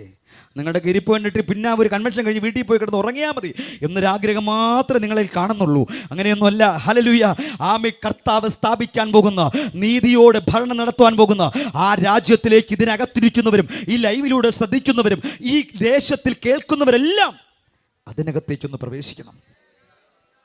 അടുത്തിരിക്കുന്നവരോട് പറ, നീ പോകണമെന്ന്. വീട്ടിൽ പോണ കാര്യമല്ല, ആ രാജ്യത്തിലേക്ക് നീ ഒന്ന് പ്രവേശിക്കണം. Hallelujah, hallelujah. നമ്മുടെ കുറുവാക്യത്തിലേക്ക് വരാൻ ആ വാക്യം ഒന്ന് വായിച്ച യെശയ്യാവ് 32-ന്റെ 1-ാമത്തെ വാക്യം. ഒരു രാജാവ് നീതിയോടെ വാഴും, പ്രഭുക്കന്മാർ ന്യായത്തോടെ അധികാരം നടത്തും. ഓരോരുത്തൻ കാറ്റിന് ഒരു മറവും പീസറിനൊരു സങ്കേതമായി. ഒരു രാജാവ് നീതിയോടെ വാഴും, പ്രഭുക്കന്മാർ ന്യായത്തോടെ അധികാരം നടത്തും. മതി. ഈ 4 സാമ്രാജ്യങ്ങൾ നമ്മൾ നോക്കുമ്പോൾ, അല്ലെങ്കിൽ ഇപ്പോഴുള്ള ഭരണകൂടങ്ങൾ നമ്മൾ നോക്കുമ്പോൾ നീതിയോടുള്ള ഒരു ഭരണവും കാണാൻ പറ്റുന്നില്ല. പക്ഷേ ഇനി ഒരു രാജാവ് നീതിയോടെ വാഴാൻ പോകുക. ആരാ? മരണത്തെയും പാതാളത്തെയും റോമൻ ഗവൺമെൻറ്റിൻ്റെ ഇമ്പീരിയൻ മുദ്രയെ പൊട്ടിച്ച് 3-ാം നാൾ ഉയർത്തെഴുന്നേറ്റ് ഇന്നും പക്ഷപാതം ചെയ്തുകൊണ്ടിരിക്കുന്ന ആ 2ാമത് വരാൻ പോകുന്ന ആ കർത്താവായ യേശു ക്രിസ്തുവാണ് ഇതാ 1000 ആണ്ട് വാഴ്ചയ്ക്ക് വേണ്ടി ഈ ഭൂമിയിൽ വരാൻ പോകുന്നത്. ഈ മീറ്റിംഗൊക്കെ ഇങ്ങനെ സംഘടിപ്പിച്ചിരിക്കുന്നതിൻ്റെ കാരണം എന്താണെന്നറിയാവോ? ഭൗമികമായിട്ടുള്ള എന്തെങ്കിലും അത്ഭുതത്തിന് വേണ്ടിയോ ഏതെങ്കിലും ചില അനുഗ്രഹങ്ങൾക്ക് വേണ്ടിയല്ല. ഈ ബൈബിളിൻ്റെ സത്യം നിങ്ങളൊന്ന് അറിയണം. ഇതറിഞ്ഞിട്ട് നിങ്ങൾ അതിനു വേണ്ടി ഒരുങ്ങണം. നാളെ ഇത് കേട്ടിട്ടില്ല എന്ന് നിങ്ങൾ ആരും എന്ത് ചെയ്യരുത്, പറയരുത്. അതിനു വേണ്ടിയാണ് ഞാനും ഇന്ന് രാത്രി ഇത് തന്നെ പ്രസംഗിച്ചുകൊണ്ടിരിക്കുന്നത്. തുടർന്നുള്ളതെല്ലാം നിങ്ങൾ ശ്രദ്ധിച്ച് കേൾക്കണം. ഈ രാജാവിൻ്റെ ഭരണത്തിൻ്റെ കാലഘട്ടത്തിൻ്റെ പ്രത്യേകത എന്താണെന്നറിയാമോ? നമ്മളൊരു പാട്ട് പാടും. ഈ ഓണത്തിനൊക്കെ കേൾക്കുന്നൊരു പാട്ടുണ്ട്. ഏത് പാട്ടാ? ആ പാട്ട് അറിയാമെന്നുള്ളതെന്ന് പറഞ്ഞേ. അയ്യോ, ഈ ഫ്രണ്ട് കസേരയുള്ളവർ മാത്രം മലയാളികൾ, ബാക്കി എല്ലാവരും അമേരിക്കയിൽ നിന്ന് വന്നിറങ്ങിയത്. ആ പാട്ട് എന്താണ്? മാവേലി നാട് വാണിടും കാലം. പറയാം, മനുഷ്യരെല്ലാം എന്താണ് ഒന്നുപോലെ. അപ്പോൾ ആ പാട്ടിൻ്റെ വരിയിൽ കാണുന്ന എന്താണ്?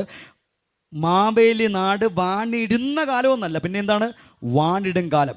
വാണിരുന്ന കാലമെന്ന് ആ പാട്ടിലുണ്ടായിരുന്നുവെങ്കിൽ നമുക്ക് പറയാമായിരുന്നു അത് പണ്ടുള്ള കാര്യമാണെന്ന്. ആ എഴുതിയ ആളിന് തെറ്റ് പറ്റിയിട്ടില്ല. അങ്ങനെ ഒരു കാലം ഈ ലോകത്തിലുണ്ടായിട്ടില്ല. നീതിയോടെയുള്ള ഒരു ഭരണം ഇന്നേ വരെ ചരിത്രത്തിൽ ലോകത്തിൽ സംഭവിച്ചിട്ടില്ല. പക്ഷേ അത് നടക്കാൻ പോകുകയാണ്. മാവേലി നാട് വാണിടും കാലം. ആ പാട്ടാണ് തുറന്ന് പ്രസംഗിക്കാൻ പോകുന്നത്. ഹല്ലേലൂയ. മാവേലി നാട് വാണിടും കാലം. മനുഷ്യരെല്ലാം ഇന്ന് മനുഷ്യരെല്ലാം ഒന്നുപോലെയാണോ? നിങ്ങളുടെ അടുത്തിരിക്കുന്ന ആളിനെ നിങ്ങൾ നോക്കിയാൽ നിങ്ങളെപ്പോലെയാണ് ഇരിക്കുന്നത്. ഒരു ഹോട്ടലിൽ നമ്മൾ കയറിയാൽ നമ്മൾ ഇരിക്കുന്ന അതേ മേശയുടെ ചുറ്റും ഇരിക്കുന്നവരെ നമ്മളൊന്ന് ശ്രദ്ധിച്ചു നോക്കണം. പൈസ ഉള്ളവൻ ഫ്രൈഡ് ചിക്കൻ കഴിച്ചുകൊണ്ടിരിക്കുമ്പോൾ പൈസ ഇല്ലാത്തവൻ അതേ ടേബിളിൽ ദോശയും ചമ്മന്തിയും കഴിച്ചുകൊണ്ടിരിക്കുന്നത് കാണാം. ഇല്ലേ? മനുഷ്യനെല്ലാവരും ഒന്നുപോലെയാണോ? അല്ല. ഒരു ബാങ്കിൽ എന്നിരിക്കട്ടെ, അവിടെ ചെല്ലുമ്പോൾ ഇതാ കെട്ടിക്കണക്കിന് നോട്ട് ഒരുത്തൻ അവിടെ നിന്ന് വലിച്ചെടുക്കുമ്പോൾ ആകപ്പാടെയുള്ള 500-ന്റെ നോട്ട് വലിച്ചുകൊണ്ടിരിക്കുന്ന ഒരുത്തൻ അവിടെ കാണാം. എല്ലാവരും ഒന്നുപോലെയാണോ ലോകത്തിലെ? അല്ല. ഒരു തുണിക്കടയിൽ നമ്മൾ ചെന്ന് കയറിയാൽ പോലും അവിടെ ചെന്ന് കയറുമ്പോൾ നമ്മളാകെ 500 കൊണ്ടാണ് പോകുന്നത് ഒരു 300 രൂപയുടെ തുണി എടുക്കാൻ വേണ്ടി. അപ്പോഴും 14,000-15,000 രൂപയുടെ തുണി നമ്മളെ തട്ടി ഉരുമി നിൽക്കുന്നവൻ 20,000-10,000 രൂപയുടെ തുണി അവനിങ്ങനെ ലാഘവത്തോടെ എടുക്കുമ്പോൾ നമ്മൾ അതൊക്കെ എടുത്തിങ്ങനെ നോക്കിയിട്ട് 200 രൂപ തുണി മേടിക്കുന്നവരാണ് നമ്മൾ. ഒരു തുണിക്കടയിൽ ചെന്നാലും, ഒരു ATM കൗണ്ടറിൽ ചെന്നാലും, ഒരു ബാങ്കിൽ ചെന്നാലും, ഒരു എവിടെ ചെന്നാലും എല്ലാ മനുഷ്യരും ഒരുപോലെയല്ല. പക്ഷെ ഈ രാജാവ് നീതിയോട് ഭരണം നടത്തുന്ന കാലഘട്ടത്തിന്റെ പ്രത്യേകത എന്താണെന്നറിയാമോ? എല്ലാവരും ഒന്നുപോലെ. അതാ അവിടെ വായിക്കുന്നത്, അവൻ മാവേലി നാട് വാണിടും കാലം മനുഷ്യരെല്ലാം ഒന്നുപോലെ. ഈ കാലഘട്ടത്തിൽ മനുഷ്യരാരും ഒന്നുപോലെയല്ല. ഞാനിങ്ങനെ പറഞ്ഞു പോയാൽ നിങ്ങൾ വിചാരിച്ചു ഇത് ബൈബിളിലുള്ള കാര്യമാണോ? അതേ ബൈബിളിലുള്ള കാര്യമാണ്. വായിച്ച് കേൾക്കാം, ഓരോന്നായിട്ട് പോകാം നമുക്ക്. ആ രാജ്യത്തിൻ്റെ അല്ലെങ്കിൽ ആ സമയത്തിൻ്റെ പ്രത്യേകത ഒന്ന്, മനുഷ്യരെല്ലാം ഒന്നുപോലെ. യെശയ്യാവ് 35:5-6 വാക്യം. യെശയ്യാ പ്രവാചകന്റെ പുസ്തകം 35-ാം അധ്യായം അതിൻ്റെ 5-6 വാക്യം. അന്ന് കുരുടന്മാരുടെ കണ്ണുകൾ തുറന്നു വരും എന്ന് പറഞ്ഞാൽ കണ്ണടക്കടയുടെ ആവശ്യമില്ല. നോക്കെ, നമ്മുടെ അടുത്ത് ഇരിക്കുന്ന ചില ആൾക്കാർ കണ്ണട വെച്ചുകൊണ്ടിരിക്കുന്നു. കണ്ണട വെച്ചിട്ട് തന്നെ നോക്കിയാണ് അങ്ങോട്ട്. അതിൻ്റെ അർത്ഥം എല്ലാവരുടെയും കാഴ്ച ഒന്നുപോലെയല്ല. ചിലർക്ക് ദൂരക്കാഴ്ച, ചിലർക്ക് അടുത്ത് കാഴ്ച, ചിലർക്ക് രണ്ടിൻ്റെ മധ്യ കാഴ്ച. അപ്പോൾ ഈ കാലഘട്ടം എന്ന് പറഞ്ഞാൽ മനുഷ്യരെല്ലാം ഒന്നുപോലെയല്ല. പക്ഷേ ആ രാജാവ് നീതിയോട് ഭരിക്കുന്ന ആ രാജ്യത്തിൻ്റെ പ്രത്യേകത ഇവിടെ വായിക്കുന്നത് കണ്ടോ? അന്ന് കുരുടന്മാരുടെ കണ്ണുകൾ തുറന്നു വരും എന്ന് പറഞ്ഞാൽ കാഴ്ചയില്ലാത്ത ഒരുത്തനും ആ രാജാവിൻ്റെ കീഴിൽ ഇല്ല. എത്ര പേർക്ക് ആഗ്രഹമുണ്ട് പോകണമെന്ന്? അയ്യോ, കണ്ണാടിയിൽ ലെൻസ് മാറ്റാൻ വേണ്ടി ഭർത്താവിനോട് പറഞ്ഞിട്ട് 6 മാസമായി എന്ന് പ്രാപിക്കൊണ്ടിരിക്കുന്നവരുണ്ട്. അതിൻ്റെ ആവശ്യമൊന്നും അന്നുണ്ടാകത്തില്ല. അന്ന് കണ്ണടക്കടയുടെ ആവശ്യമില്ല, അന്ന് ലെൻസിൻ്റെ ആവശ്യമില്ല, അന്ന് തപ്പി നടക്കേണ്ട ആവശ്യമില്ല, അന്ന് സ്റ്റിക്കിൻ്റെ ആവശ്യമില്ല. അവിടെ വായിക്കുന്ന എങ്ങനെയാണ്? അവിടെ കുരുടന്മാരുടെ കണ്ണുകൾ തുറന്നു വരും. അടുത്ത്, ഇന്ന് ചെവി ചില ആൾക്കാർ സംസാരിക്കുമ്പോൾ കണ്ടിട്ടില്ലയോ? ഒരിക്കൽ കൂടെ ഒന്ന് പറഞ്ഞേ. കാരണം എന്താ? അവരെ വ്യക്തമായി കേട്ടില്ല. പൂർണ്ണമായി ചെവി അടഞ്ഞവരുണ്ട്, ഭാഗികമായി അടഞ്ഞവരുണ്ട്, ഒരു ചെവി മാത്രം കേൾക്കുന്നവരുണ്ട്. ചെവി കേൾക്കാത്തവരും കണ്ണ് കാണാത്തവർക്കും അറിയാം അവരനുഭവിക്കുന്ന ബുദ്ധിമുട്ടത്രയെന്ന്. ഹല്ലേലൂയ. അങ്ങനെ അനുഭവിക്കുന്ന ആരെങ്കിലും ഇതിനകത്തുണ്ടെങ്കിൽ, കേൾക്കുന്നവരുണ്ടെങ്കിൽ, നിങ്ങൾക്ക് പ്രത്യാശിക്കാൻ, നിങ്ങൾക്ക് സന്തോഷിക്കാൻ ഇന്ന് രാത്രി ഒരു വകയുണ്ട്. അയ്യോ, കണ്ണാട വാങ്ങാൻ പറ്റിയില്ലല്ലോ, ശസ്ത്രക്രിയ ചെയ്യാൻ പറ്റിയില്ലല്ലോ, ചെവി കേൾക്കാൻ പറ്റുന്നില്ലല്ലോ എന്ന് ഇനി ഭാരപ്പെടേണ്ട ആവശ്യമില്ല. എത്രയും വേഗം അങ്ങ് പോയാൽ മതി. കർത്താവ് താൻ ഗംഭീരനാഥത്തോടും പ്രധാന ദൂതന്റെ ശബ്ദത്തോടും ദൈവത്തിന്റെ കാഹളത്തോടും കൂടെ നാം കാത്തിരിക്കുന്ന അരിമനാഥനായിരിക്കുന്ന യേശു ക്രിസ്തു രണ്ടാമത് വരും. അതിനുശേഷം 7 വർഷത്തിന് ശേഷം 1000 വർഷം ഈ ഭൂമിയിൽ നീതിയോടെ ഭരണം നടത്താൻ ആ കർത്താവിനോടൊപ്പം നമ്മൾ ഇറങ്ങി വരും. ആ രാജ്യത്തിന്റെ പ്രത്യേകത ഒന്ന്, അവിടെ കുരുടന്മാരുടെ കണ്ണുകൾ തുറന്നു വരും. 2, ചെകിടന്മാരുടെ ചെവികൾ തുറന്നു വരും. 3, ഇന്ന് അംഗവൈകല്യമുള്ളവരുണ്ട്, ഇന്ന് നടക്കാൻ ബുദ്ധിമുട്ട് ഉള്ളവരുണ്ട്, ഒത്തിരി കാര്യങ്ങൾ ചെയ്യാൻ ആഗ്രഹമുണ്ട്, പല കാര്യങ്ങൾ ചെയ്യണമെന്ന് ആഗ്രഹമുണ്ട്. പക്ഷേ കാലുവേദനയാണ്. അല്ലേ? നിങ്ങളുടെയൊക്കെ ഇരിപ്പ് കണ്ടു കഴിഞ്ഞാൽ കാലുവേദന എന്ന് പറയുന്നത് കേട്ടിട്ടേയില്ല. സ്തോത്രം. ആഗ്രഹമുണ്ട്, പക്ഷേ നടക്കാൻ കഴിയാത്തവർ, ബുദ്ധിമുട്ടുള്ളവർ, അതിനുവേണ്ടി ചികിത്സകൾ മാറി മാറി ചെയ്യുന്നവർ, ഓപ്പറേഷൻ പലതും മാറി മാറി ചെയ്തിട്ടും നടക്കാൻ കഴിയാത്തവർ. അതിൻ്റെ അർത്ഥം നമ്മൾ പ്രവേശിക്കാൻ പോകുന്ന ആ രാജ്യത്തിൻ്റെ പ്രത്യേകത, അവിടെ മാനിനെ പോലെ നമ്മളെല്ലാവരും തുള്ളിച്ചാടി നടക്കും. ആഗ്രഹമുള്ളവർ മാത്രം കരമുയർത്തി കർത്താവിനെ സ്തുതിച്ചാൽ മതി. ഇതിൻ്റെ ഇടയിലൊക്കെ 1-2 പേര് ആഗ്രഹമില്ലാത്തവരുണ്ടെന്ന് തോന്നുന്നു. ഹല്ലേലൂയ.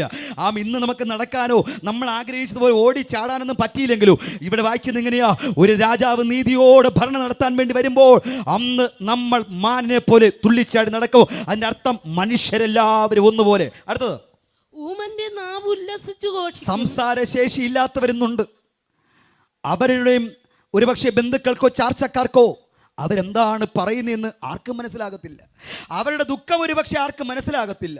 അവരുടെ ഹൃദയത്തിൻ്റെ ഭാഷ അവരറിയുന്നവൻ ഒരുത്തനേ ഉള്ളൂ. അതാ നമ്മുടെ കർത്താവാൻ യേശു ക്രിസ്തു. ഹല്ലേലൂയ. പക്ഷേ ആ രാജ്യത്തിൻ്റെ പ്രത്യേകത, അവിടെ സംസാരശേഷി ഇല്ലാത്തവർ ആരുമില്ല. ഇങ്ങനെ താഴോട്ട് പോയാൽ ഒത്തിരി കാര്യമുണ്ടെങ്കിലും അടുത്ത ഭാഗത്തേക്ക് പോവുകയാണ്. 1, മാവേലി നാട് വാണിടും കാലം മനുഷ്യരെല്ലാം ഒന്നുപോലെ. അല്ലേ? അതാ ഇപ്പം വായിച്ച. 2, കള്ളവുമില്ല. ആ പാട്ടിലുള്ള വരി എന്താണ്? കള്ളവുമില്ല. ഇന്നാണെങ്കിലോ റേഷൻ കടയിൽ ചെന്നാൽ മതി. റേഷൻ കട നടത്തുന്ന ആരെങ്കിലും ഉണ്ടെങ്കിൽ എന്നെ തല്ലിക്കൊല്ലാതെ അങ്ങ് വിടണം. 1 കിലോ അരി എന്ന് പറയും, പക്ഷേ 700 കിട്ടൂ. സ്തോത്രം. കള്ളത്തുലാസ്, കള്ളത്തരം, പാലിൽ 1 ലിറ്റർ പാലിൽ 1/2 ലിറ്റർ വെള്ളം. അതല്ലേ പാട്ടുകാരൻ ഇങ്ങനെ പാടുന്നത്, വോട്ട് ചെയ്യാൻ നോട്ട് വാങ്ങിയതെന്ത്, കൈക്കൂലി വാങ്ങി സ്വത്ത് ചേർപ്പതെന്ത്, മായം കൂട്ടാൻ ലാഭം കൂട്ടാൻ മായം ചേർത്തതെന്ത്, അല്പത്തിനായി അതിമോഹം മതിയോ. അതുകൊണ്ട് എന്താ സംഭവിക്കുന്നത്? മനസ്സിൽ ശാന്തിയില്ലാത്ത, മുഖത്ത് ശോഭയില്ലാത്ത നീ യേശുവിനെ സ്വീകരിക്കുമോ? മനസ്സിൽ ശാന്തിയില്ലാത്ത, മുഖത്ത് ശോഭയില്ലാത്ത നീ യേശുവിനെ സ്വീകരിക്കുമോ? ഒരിക്കൽ കൂടെ, വോട്ട് ചെയ്യാൻ നോട്ട് വാങ്ങിയതെന്ത്, കൈക്കൂലി വാങ്ങി സ്വത്ത് ചേർപ്പതെന്ത്. ഇപ്പൊ ഇലക്ഷൻ നടക്കാൻ പോകുകയാണല്ലോ. വോട്ട് ചെയ്യാൻ നോട്ട് വാങ്ങിയതെന്ത്. എല്ലാ പാസ്റ്റർമാരും പെന്തക്കോസ്ത് വിശ്വാസികളും എല്ലാവർക്കും ഈ പാട്ട് പാടുക. വോട്ട് ചെയ്യാൻ നോട്ട് വാങ്ങിയതെന്ത്, കൈക്കൂലി വാങ്ങി സ്വത്ത് ചേർപ്പതെന്ത്, ലാഭം കൂട്ടാൻ മായം ചേർത്തതെന്ത്, അല്പത്തിനായി അതിമോഹം മതിയോ. മനസ്സിൽ ശാന്തിയില്ലാത്ത, മുഖത്ത് ശോഭയില്ലാത്ത നീ യേശുവിനെ സ്വീകരിക്കുമോ? മനസ്സിൽ ശാന്തിയില്ലാത്ത, മുഖത്ത് ശോഭയില്ലാത്ത നീ യേശുവിനെ സ്വീകരിക്കുമോ? തുടങ്ങാൻ പോകുന്നേയുള്ള വായിച്ച് കേൾക്കാം, വായിക്കാം. ആവർത്തനം 25-13 വാക്യം മുതൽ വായിക്കാം. ആവർത്തന പുസ്തകം 25-ാം അധ്യായം 13-ാം വാക്യം മുതൽ. നിന്റെ സഞ്ചിയിൽ തൂക്കമേറിയതും കുറഞ്ഞതുമായ 2 തരം പടികൾ ഉണ്ടാകരുത്. ബിസിനസ് നടത്തുന്നവരൊക്കെ കേൾക്കുന്ന അറിയാം അല്ലേ? 1 രൂപ പോലും ദൈവഹിതമില്ലാത്തത് നമ്മുടെ വീടിനകത്ത് വരാൻ പാടില്ല. ഹല്ലേലൂയ. 1 സ്വർഗത്തിൽ പോകണമെങ്കിൽ, 2 ഈ ലോകത്തിൽ വെച്ച് ദൈവം നിന്നെ അനുഗ്രഹിക്കണമെങ്കിൽ, നിന്റെ തലമുറ ശാപത്തിലേക്ക് പോകാതിരിക്കണമെങ്കിൽ, ഈ നീതിയോടെ ഭരണം നടത്തുന്ന രാജാവിൻ്റെ കീഴിൽ നിനക്ക് പോകണമെങ്കിൽ. അവിടെ വായിക്കുന്ന എങ്ങനെയാ? ഞാൻ ബൈബിളിൽ ഇല്ലാത്തൊരു കാര്യവും പ്രസംഗിക്കാറില്ല, അതുകൊണ്ട് മൈക്ക് കൊടുത്ത് വായിക്കാൻ വേണ്ടി ഇരുത്തിയിരിക്കുന്നത്. അവിടെ വായിക്കുന്ന എങ്ങനെയാണ്? നിന്റെ സഞ്ചിക്കകത്ത് 2 തരം പടികൾ, തൂക്കങ്ങൾ ഉണ്ടാകരുത്. നിന്റെ വീട്ടിൽ മുറുക്കവും ഇളപ്പവുമായ 2 തരം പറയും ഉണ്ടാകരുത്. 2 തരം അളക്കുന്ന പറ ഉണ്ടാകരുത്. നിന്റെ ദൈവമായ യഹോവ നിനക്ക് തരുന്ന ദേശത്ത് നീ ദീർഘായുസ്സോടിരിക്കേണ്ടതിന് എന്ന് പറഞ്ഞാൽ പെട്ടെന്ന് ചത്തുപോകാതിരിക്കണമെങ്കിൽ, അറ്റാക്ക് വന്ന് വീഴാതിരിക്കണമെങ്കിൽ, ഫ്ലക്സിലും പോസ്റ്റിലൊക്കെ നീ കയറാതിരിക്കണമെങ്കിൽ, അങ്ങനെയല്ലേ വായിക്കുന്നത്? അങ്ങനെയല്ലയോ? നിനക്ക് ദീർഘായുസ് ഉണ്ടാകണമെങ്കിൽ നിന്റെ പടി ഒത്തതും അത് ന്യായമായതുമായിരിക്കണം. എന്ന് പറഞ്ഞാൽ ആ രാജാവ് നീതിയോടെ ഭരണം നടത്തുമ്പോൾ അന്ന് എന്തില്ല? കള്ളമില്ല, ചതിയില്ല. ഇന്ന് മൊത്തം കള്ളമാണ്. ഇന്നൊന്നും വിശ്വസിക്കാൻ പറ്റില്ല. വിശ്വസിക്കാൻ പറ്റുന്നുണ്ടോ? പഞ്ചസാര മേടിച്ചാൽ മധുരമില്ല, അതിൻ്റെ അർത്ഥം എന്താ? വ്യാജമാണ്. മുളക് പൊടി മേടിച്ചാൽ നല്ല ചുവപ്പാ, പക്ഷെ ചുടുകല്ല് പൊടിയാ. മുന്തിരിങ്ങ മേടിച്ചാൽ വിഷത്തിൽ മുക്കിയ തരുന്നേ, കഴുകാതെ ഉപ്പിലിടാതെ കഴിക്കരുത്. അതിൻ്റെ അർത്ഥം ക്യാൻസർ രോഗികൾ കൂടിക്കൊണ്ടിരിക്കുകയാണ്. ഫ്രൂട്ട്സ് എടുത്ത് പണ്ടൊക്കെ മുന്തിരിഞ്ഞ പഴമൊക്കെ വിൽക്കാൻ വെച്ചിരിക്കുന്നത് നിറച്ച് ഈച്ചയായിരിക്കും അല്ലേ? ഇന്നൊരു ഈച്ചയില്ല, പൂച്ചയില്ല. അതിൻ്റെ അർത്ഥം അത് മുഴുവൻ വിഷമാണെന്ന് ഈച്ചയ്ക്ക് പോലും അറിയാം.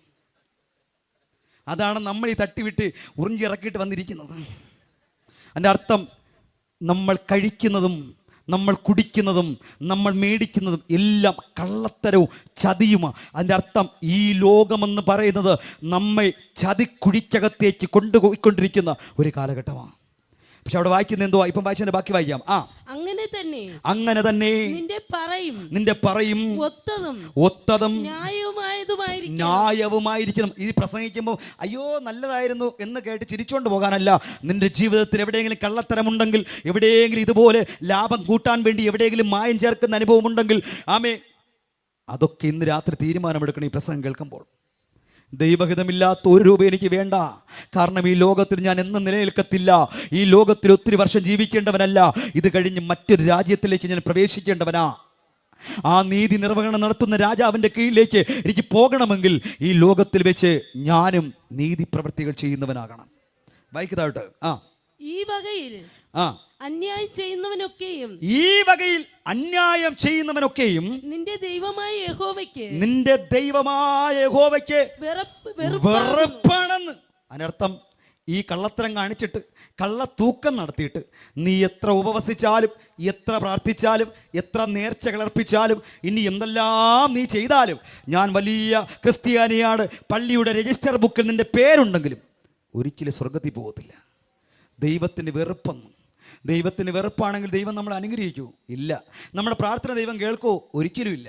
നമ്മുടെ കുഞ്ഞുങ്ങളിൽ നമുക്ക് നല്ല ഭാവി കാണാൻ പറ്റൂ? ഇല്ല. കാരണം എന്തേ? ദൈവം വെറുക്കും. ഇനി ഒരു വാക്യം കൂടെ അതിൻ്റെ കൂടെ വായിച്ചിട്ട് അടുത്ത ഭാഗത്തേക്ക് പോകാം. സദൃശ്യവാക്യവും 11 അധ്യായം അതിൻ്റെ 1 വാക്യത്തിൽ കാണുന്ന ഇങ്ങനെയാണ്. സദൃശ്യവാക്യം 11 അധ്യായം അതിൻ്റെ 1 വാക്യം. കള്ളത്തുലാസ് ദൈവത്തിന് വെറുപ്പുള്ള കാര്യമാ കള്ളത്തുലാസ് എന്ന് പറയുന്നത്. എന്ന് പറഞ്ഞാൽ നമ്മളിൽ ഒരു കള്ളത്തരവും ഉണ്ടാകില്ലെന്ന് ആഗ്രഹിക്കുന്ന ഒരാളാ നമ്മുടെ അപ്പൻ. ഈ സുവിശേഷ യോഗത്തിൽ തീരുമാനമെടുക്കണം. എൻ്റെ അപ്പന് ഇഷ്ടമില്ലാത്ത ഒരു കള്ളത്തരവും ഞാൻ ഇനി ചെയ്യത്തില്ല. അപ്പന് ഇഷ്ടമില്ലാത്ത ലാഭം കൂട്ടാൻ വേണ്ടി കള്ളം ഒപ്പിട്ട് കൊടുത്താൽ 50,000 രൂപ കിട്ടുമെന്ന് പറഞ്ഞാൽ പോലും അങ്ങനെയുള്ള ഒരു കള്ളത്തരത്തിന് ഞാൻ ഇനി കൂട്ടി നിൽക്കത്തില്ല.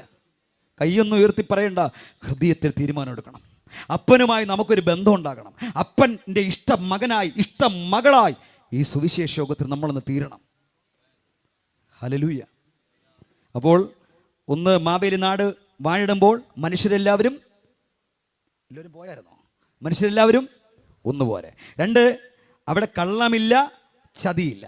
3 ബാലമരണങ്ങൾ കേൾപ്പാനില്ല. ആ പാട്ടിനകത്തില്ലയോ? ഉണ്ടോ? ബാലമരണങ്ങൾ. ഇന്നാണെങ്കിലോ ഇന്നത്തെ ദിവസം തന്നെ എത്ര ബാലന്മാർ മരിച്ചുപോയി. ഞാൻ എപ്പോഴും പറയാറുണ്ട്, പണ്ടൊക്കെ മരണത്തിന് ഒരു ടൈമിംഗ് ഉണ്ടായിരുന്നു. ഏറ്റവും പ്രായമുള്ള വ്യക്തിയാണ് ആദ്യം മരിക്കുന്നത്. അത് കാണുമ്പോൾ തന്നെ നമ്മളറിയാം അടുത്ത പാസ്പോർട്ട് അദ്ദേഹത്തിനാണെന്ന് നമ്മൾ പറയാറുണ്ട്. അതിൻ്റെ അർത്ഥം അതിനേക്കാൾ പ്രായം കുറഞ്ഞ ആളെന്ത് ചെയ്യാറുണ്ട്? മരിക്കാറുണ്ട്. ഇതാണ് പണ്ട്. ഇന്ന് അങ്ങനെയല്ല. അപ്പനും അമ്മയും ജീവനോടിരിക്കുമ്പോൾ മക്കൾ മരിക്കുന്ന കാലഘട്ടം അല്ലേ? വലിയപ്പച്ചൻ, വലിയമ്മ, അമ്മച്ചി, അപ്പച്ചനൊക്കെ ജീവനോടിരിക്കുമ്പോൾ കൊച്ചുമക്കൾ മരിക്കുന്ന കാലഘട്ടം. ഒത്തിരി കുഞ്ഞുങ്ങൾ ജനനത്തിങ്കൽ മരിക്കുന്ന കാലഘട്ടം. അതിൻ്റെ അർത്ഥം ബാലമരണങ്ങൾ കൂടിക്കൊണ്ടിരിക്കുന്ന ഒരു കാലഘട്ടമാണ്. പക്ഷേ ബൈബിൾ പഠിപ്പിക്കുന്നത് ആ നീതിയോടെ രാജാവ് ഭരണം നടത്തുമ്പോൾ അവിടെ ബാലമരണമില്ല. യെശയ്യാവ് 65 അധ്യായം അതിൻ്റെ 20-22 വാക്യം വായിക്കുമ്പോൾ അവിടെ ഇങ്ങനെ കാണുന്നു. നിന്റെ സൂര്യൻ ഇനി അസ്തമിക്കത്തില്ല, നിന്റെ ചന്ദ്രൻ മറഞ്ഞു പോകുകയുമില്ല. യഹോവ നിന്റെ നിത്യപ്രകാശമായിരിക്കും, നിന്റെ ദുഃഖകാലം തീർന്നു പോകും. യെശയ്യാവ് 65 20-22 ആണോ വായിക്കുന്നത്? വേറെ ഏതോ എടുത്ത് വായിക്കുന്നു. സ്തോത്രം. കുറേ ദിവസം മാത്രം ജീവിക്കുന്ന കുട്ടിയും തികയാത്ത വൃദ്ധനും അവിടെ ഇനി ഉണ്ടാകത്തില്ല. എത്ര പേർ കരമുയർത്തി കർത്താവിനെ സ്തോത്രം ചെയ്യും? ഹല്ലേലൂയ. കുറേ ദിവസം മാത്രം ജീവിക്കുന്ന കുട്ടിയും ആയുസ് തികയാത്ത വൃദ്ധനും അവിടെ ഇനി ഉണ്ടാകത്തില്ല. ഒരു ബാലൻ മരിക്കണമെങ്കിൽ ഇവിടെ വായിക്കുന്ന കണ്ടോ, ഒരു ബാലൻ മരിക്കുന്ന പ്രായം 100 വയസ്സ് മതി. അപ്പോൾ ബാലമരണങ്ങൾ എന്തില്ല? കേൾപ്പാനില്ല. അന്നത്തെ മൃഗത്തിൻ്റെ സ്വഭാവം എന്താണെന്നറിയാവോ? ഏദേൻ പൂങ്കാവനത്തിൽ ആദാമും ഹവ്വയും സിംഹവും കരടിയും ചെന്നായും പുള്ളിപ്പുലിയും ഒരുമിച്ച് കളിച്ച് രസിച്ച് നടന്ന കാലഘട്ടമായിരുന്നു. ഒന്ന് ആഗ്രഹിച്ച് നോക്കി, നമ്മൾ വീട്ടിൽ പൂച്ചയും പട്ടിയൊക്കെ വളർത്തുന്നത് പോലെ ഒരു സിംഹത്തെ തലോടാൻ ആഗ്രഹമില്ലയോ? മ്യൂസിയത്തിൽ ചെന്നാൽ മാത്രമേ സിംഹത്തെ കാണാൻ പറ്റൂ. തലോടണമെന്ന് ആഗ്രഹമുണ്ട്. കൊച്ചൊക്കെ പറയും എനിക്ക് അതിനൊന്ന് പിടിച്ചാന്ന്. പിടിച്ചു കൊടുക്കാൻ പറ്റില്ല. കാരണം എന്തേ? ഇന്ന് മാംസഫുക്കായി മാറി. ഈ കാണുന്ന സിംഹവും കരടിയും പുള്ളിപ്പുലിയും ചെന്നായും ഇതൊക്കെ ഇന്ന് മാംസഫുക്കായി മാറി. പക്ഷെ ഏദേൻ പൂങ്കാവനത്തിൽ ഇത് സസ്യഫുക്കായിരുന്നു. ഹല്ലേലൂയ. പാപം എന്ന് വന്നോ ആ പാപത്തോടുകൂടെ ഈ മൃഗത്തിൻ്റെ സ്വഭാവവും മാറി. അന്ന് വരെ ഏതേൻ പൂങ്കാവനത്തിൽ ഹൗവയും ആദാമും മൃഗങ്ങളെല്ലാം ഒരുമിച്ച് തുള്ളിക്കളിച്ച് നടന്നുവെങ്കിൽ പാപം എന്നവരുടെ ജീവിതത്തിൽ വന്നോ അന്ന് മൃഗത്തിൻ്റെ സ്വഭാവം മാറി. മൃഗം മനുഷ്യനെ തിന്നാൻ തുടങ്ങി, കടിച്ചു കീറാൻ, ഉപദ്രവിക്കാൻ തുടങ്ങി. നിങ്ങൾക്കൊരു സംശയം, ഈ രാജാവ് നീതിയോടെ ഭരണം നടത്തുമ്പോൾ ഇത് സസ്യഭുക്കാവോ? അതെ, വായിക്കാൻ പോകുക. യെശയ്യാപ്രവാചകന്റെ പുസ്തകം 11-ാം അധ്യായം 6-ാം വാക്യം മുതൽ താഴോട്ട് വായിക്കുമ്പോൾ, യെശയ്യാവ് 11-ന്റെ 6-ാം വാക്യം മുതൽ താഴോട്ട് വായിക്കുമ്പോൾ അവിടെ വായിക്കുന്നത് ഇങ്ങനെയാണ്. ചെന്നായി കുഞ്ഞാടിനോട് കൂടെ പാർക്കും. ഇന്നാണെങ്കിലോ ചെന്നായി കുഞ്ഞാടിനെ കണ്ടാൽ എപ്പോൾ അകത്താക്കി എന്ന് തോന്നിയാം, അല്ലേ? അങ്ങനെയല്ലേ? പക്ഷെ ആ കാലഘട്ടത്തിന്റെ പ്രത്യേകത നിങ്ങൾ നോക്കിയേ, ചെന്നായും കുഞ്ഞാടും ഒരുമിച്ച് കിടക്കും. പുള്ളിപ്പുലി കോലാട്ടുകുട്ടിയോട് ഒരുമിച്ച് കിടക്കും. പശുക്കിടാവും ബാലസിംഹവും തടിപ്പിച്ച മൃഗവും ഒരുമിച്ച് പാർക്കും. ഒരു ചെറിയ കുട്ടി ആ സിംഹത്തെയും കരടിയെയും ചെന്നായി എല്ലാം ഒരു കൊച്ചുകുട്ടി പാവയോട് കളിക്കുന്നത് പോലെ, പൂച്ചയോട് കളിക്കുന്നത് പോലെ, പട്ടിക്കുട്ടിയോട് കളിക്കുന്നത് പോലെ അതിനോടൊപ്പം നടക്കും. അടുത്ത് പശു കരടിയോട് കൂടി മേയും. ഇന്നാണെങ്കിൽ അങ്ങനെയാണോ? അല്ല, പശുവിന്റെ ആഹാരം പുല്ലാണ്, കരടിക്ക് മാംസമാണ്, അല്ലേ? അങ്ങനെയല്ലേ? പക്ഷെ അന്ന് ഇതെല്ലാം സസ്യഭുക്കായി മാറുന്നത് കൊണ്ട് പശുവിനോടൊപ്പം കരടി എന്ത് ചെയ്യും? മേയും. അടുത്തത് അവയുടെ കുട്ടികൾ ഒരുമിച്ച് നടക്കും. സിംഹം കാള എന്ന പോലെ വൈക്കോല് തിന്നുന്ന്. സിംഹം വൈക്കോല് തിന്നും. മുല കുടിക്കുന്ന ശിശു സർപ്പത്തിന്റെ പൊത്തിങ്കൽ കൈയിടും എന്ന് പറഞ്ഞ സർപ്പത്തിന് വിഷമില്ല. മുലകുടി മാറിയ പൈതൽ അണലിയുടെ പോത്തിൽ മതി. ഇനി സമയമില്ലാത്തതുകൊണ്ട് ഞാൻ അവിടെ നിർത്തുകയാണ്. യെശയ്യാവ് 65-25 വാക്യം ഒക്കെ നമ്മൾ നോക്കുമ്പോൾ ആമേൻ മൃഗങ്ങളുടെ സ്വഭാവ മാറ്റം കാണാൻ പറ്റും. അടുത്ത യെശയ്യാവ് 4-5-6 വാക്യം നാം വായിക്കുമ്പോൾ ഇന്ന് കാണുന്ന ഈ മണ്ഡലങ്ങളെല്ലാം മാറാൻ പോകുക. 30-26 വാക്യം വായിക്കുമ്പോൾ പ്രകാശത്തിന് വർധനവുണ്ടാകുക. ഇന്ന് പ്രകാശം എങ്ങനെയാണ്? ഇന്നത്തെ പ്രകാശം എങ്ങനെയെന്ന് അറിയാമോ? ഇവിടെ ഇപ്പോൾ ഇരുട്ടാണ്, ഇവിടെ ഇപ്പോൾ രാത്രിയല്ലേ? ഇപ്പോൾ അമേരിക്കയിൽ ഇപ്പോൾ എന്താണ്? പകലാണ്. അതിൻ്റെ അർത്ഥം സൂര്യന് ഈ ലോകം മുഴുവനും ഒരുമിച്ച് പ്രകാശം കൊടുക്കാൻ പറ്റുകയില്ല. അതാണ് ഇന്നത്തെ സൂര്യൻ എന്ന് പറയുന്നത്. പക്ഷേ ആ കാലഘട്ടത്തിലെ സൂര്യൻ്റെ പ്രകാശത്തിൻ്റെ പ്രത്യേകത എന്താ അറിയാമോ? ഉത്തരദിക്ക് മുതൽ ദക്ഷിണ ധ്രുവം വരെയും ആ സൂര്യൻ്റെ പ്രകാശം എന്ന് പറഞ്ഞാൽ അവിടെ ഒരു സ്ഥലത്ത് ഇരുട്ടും ഒരു സ്ഥലത്ത് വെളിച്ചവുമല്ല, എല്ലായിടത്തും ഒരുമിച്ച് പ്രകാശം. ആ രാജ്യത്ത് പോകാൻ ആഗ്രഹമില്ലയോ? ആ സ്ഥലം ഒന്ന് കാണണമെന്ന് ആഗ്രഹമില്ലേ? അതിനകത്ത് തുള്ളിച്ചാടി നടക്കണമെന്ന് ആഗ്രഹമില്ലയോ? അതിനുവേണ്ടി ഒരുങ്ങാനാ ഈ കൺവെൻഷൻ ഇവിടെ അറേഞ്ച് ചെയ്തിരിക്കുന്നത്. വിളവ് വർധനവുണ്ട്, ഒത്തിരി കാര്യമുണ്ടെങ്കിലും സമയത്തിൻ്റെ പരിമിതി മുഖാന്തരം ഞാൻ അത് നിർത്തിയിട്ട് ഇനി നമ്മൾ പ്രവേശിക്കാൻ പോകുന്ന കാര്യം എന്താണെന്നറിയാമോ? ചോദ്യം ഇതാണ്, ആ സ്ഥലത്തേക്ക് പോകണമെങ്കിൽ എന്താണ് ചെയ്യേണ്ടത്? ഈ കാര്യം നിങ്ങൾ ശ്രദ്ധിച്ച് കേൾക്കണം. വെളിപ്പാട് പുസ്തകം 20-ാം അധ്യായം അതിൻ്റെ 15-ാം വാക്യത്തിലേക്ക് വരുമ്പോൾ അവിടെ വായിക്കുന്നത് ഇങ്ങനെയാണ്: ജീവപുസ്തകത്തിൽ പേരെഴുതി കാണാത്ത ഏവനും തീപ്പൊയ്കയിൽ തള്ളിയിടും. അങ്ങനെയല്ലേ വായിക്കുന്നത്? അതിൻ്റെ അർത്ഥം നമ്മുടെ പേര് റേഷൻ കാർഡിലുണ്ടാകും, നമ്മുടെ പേര് പഞ്ചായത്തിലുണ്ടാകും, നമ്മുടെ പേര് ഈ ലോകത്തിലുള്ള പല സംഘടനകളിലും സഭകളിലും മറ്റ് പല ഓഫീസുകളിലും നമ്മുടെ പേര് രജിസ്റ്റർ ചെയ്തിട്ടുണ്ട്. ഇന്ന് രാത്രി ഇതിനകത്തും പുറത്തും കേൾക്കുന്നവരോട് ഒരൊറ്റ ചോദ്യം ചോദിക്കുകയാണ്: നിന്റെ പേര് ജീവന്റെ പുസ്തകത്തിൽ രജിസ്റ്റർ ചെയ്തിട്ടുണ്ടെന്ന് എത്ര പേർക്ക് ബോധ്യമുണ്ട്? ഹല്ലേലൂയ. ഏതെങ്കിലും ഒരു പള്ളിയിൽ ചേർന്നതുകൊണ്ടോ ഏതെങ്കിലും ഒരു സംഘടനയിൽ ചേർന്നതുകൊണ്ടോ സ്വർഗത്തിൽ പോകണമെന്നില്ല. എൻ്റെ പേര് പണ്ട് മുതലേ ഇന്ന പള്ളിയുടെ രജിസ്റ്റർ ബുക്കിൽ 1-ാമത്തെ കുടുംബം ഞങ്ങളുടെ കുടുംബമെന്ന് പറഞ്ഞിട്ടൊന്നും സ്വർഗത്തിൽ പോകത്തില്ല. സ്വർഗത്തിൽ പോകണമെങ്കിൽ ജീവൻ്റെ പുസ്തകത്തിൽ നമ്മുടെ പേര് രജിസ്റ്റർ ചെയ്യണം. അപ്പോൾ ചിലർക്ക് സംശയം ഇതാണ്, ജീവൻ്റെ പുസ്തകത്തിൽ പേര് രജിസ്റ്റർ ചെയ്യുന്നത് എവിടെയാണ്? ഏത് ഓഫീസ് വഴിയാണ്? എങ്ങനെയാണ്? അതും പറയും, എൻ്റെ പ്രസംഗം തീരും. അതിലേക്ക് പ്രവേശിക്കാൻ പോവുകയാണ്. ലോകത്തിലെ 1-ാമത്തെ സഭയുടെ ആരംഭത്തിലേക്ക് നമുക്കൊന്ന് പോകാം. ലോകത്തിലെ 1-ാമത്തെ ക്രിസ്തീയ സഭ അപ്പോസ്തല പ്രവൃത്തിയുടെ പുസ്തകത്തിലേക്ക് നമ്മൾ വരുമ്പോൾ ലോകത്തിലെ 1-ാമത്തെ ക്രിസ്തീയ സഭ ഏത് എന്ന് ചോദിക്കുമ്പോൾ ചില ആൾക്കാർ പറയും അത് കത്തോലിക്ക സഭയാണ്. ചില ആൾക്കാർ പറയും അത് CSI സഭയാണ്. ചില ആൾക്കാർ പറയും അത് മർത്തോമ സഭയാണ്. ചില ആൾക്കാർ പറയും അത് AG സഭയാണ്. ചില ആൾക്കാർ പറയും IPC സഭയാണ്. ചില ആൾക്കാർ പറയും അത് ചർച്ച് ഓഫ് ഗോഡാണ്. ചില ആൾക്കാർ പറയും അത് സാൽവേഷൻ ആർമിയാണ്. ചില ആൾക്കാർ പറയും അത് ലൂതർ മിഷനാണ്. ഈ പേര് പറയപ്പെടുന്ന ഒരു സഭകളും ലോകത്തിലെ ഒന്നാമത്തെ ക്രിസ്തീയ സഭ അല്ല. ഇന്ന് ഏറ്റവും വർഷം പിന്നിടുന്ന കത്തോലിക്ക സഭ പോലും 4-ാം നൂറ്റാണ്ടിലാണ് ഉടലെടുക്കുന്നത്. പക്ഷെ വേദപുസ്തകം പഠിക്കുന്ന ഒരു വ്യക്തിക്ക് പറയുവാൻ കഴിയും, ലോകത്തിലെ ഒന്നാമത്തെ ക്രിസ്തീയ സഭ 1-ാം നൂറ്റാണ്ടിലാണ് ആരംഭിക്കുന്നത്. ആമേൻ. അത് ഈ പേര് പറയപ്പെടുന്ന ഒരു സഭകളുമല്ല. എവിടെയാണ് ആരംഭിച്ചത്? നമുക്കെല്ലാവർക്കും അതിലേക്കൊന്ന് വരാം. നിങ്ങളുടെ കയ്യിലിരിക്കുന്ന, ഞാൻ വീട്ടിലൊക്കെ ഇരുന്ന് കേൾക്കുന്നവരോട് പറയുകയാണ്, നിങ്ങളുടെ കയ്യിലിരിക്കുന്ന ബൈബിള് അത് POC ബൈബിൾ ആയിരിക്കാം, അത് ഹോശന്ന ബൈബിൾ ആയിരിക്കാം. ഇന്ന് രാത്രി ഞാൻ ഇവിടെ നിൽക്കുന്നത് ഒരു സംഘടനയുടെ ഉപദേശം പ്രസംഗിക്കാനല്ല, ഒരു പെന്തക്കോസ്തിന്റെ ഉപദേശം പ്രസംഗിക്കാനല്ല, ഇവിടെ ആരുടെയും വക്താവായിട്ടല്ല ഞാനിവിടെ നിൽക്കുന്നത്. ഞാൻ എല്ലാ സംഘടനകളിലും പോയി പ്രസംഗിക്കുന്ന ഒരാളാണ്. ഇന്ന് രാത്രി ബൈബിൾ വായിച്ച് അതിനകത്ത് എന്താണുള്ളത് അത് വായിച്ച് കേൾപ്പിച്ച തുടർന്ന് പ്രസംഗിക്കാൻ ആഗ്രഹിക്കുന്നത്. ലോകത്തിലെ ഒന്നാമത്തെ ക്രിസ്തീയ സഭയുടെ ആരംഭം എന്നാന്ന് ചോദിച്ചാൽ പെന്തക്കോസ്ത് എന്നറിയപ്പെടുന്ന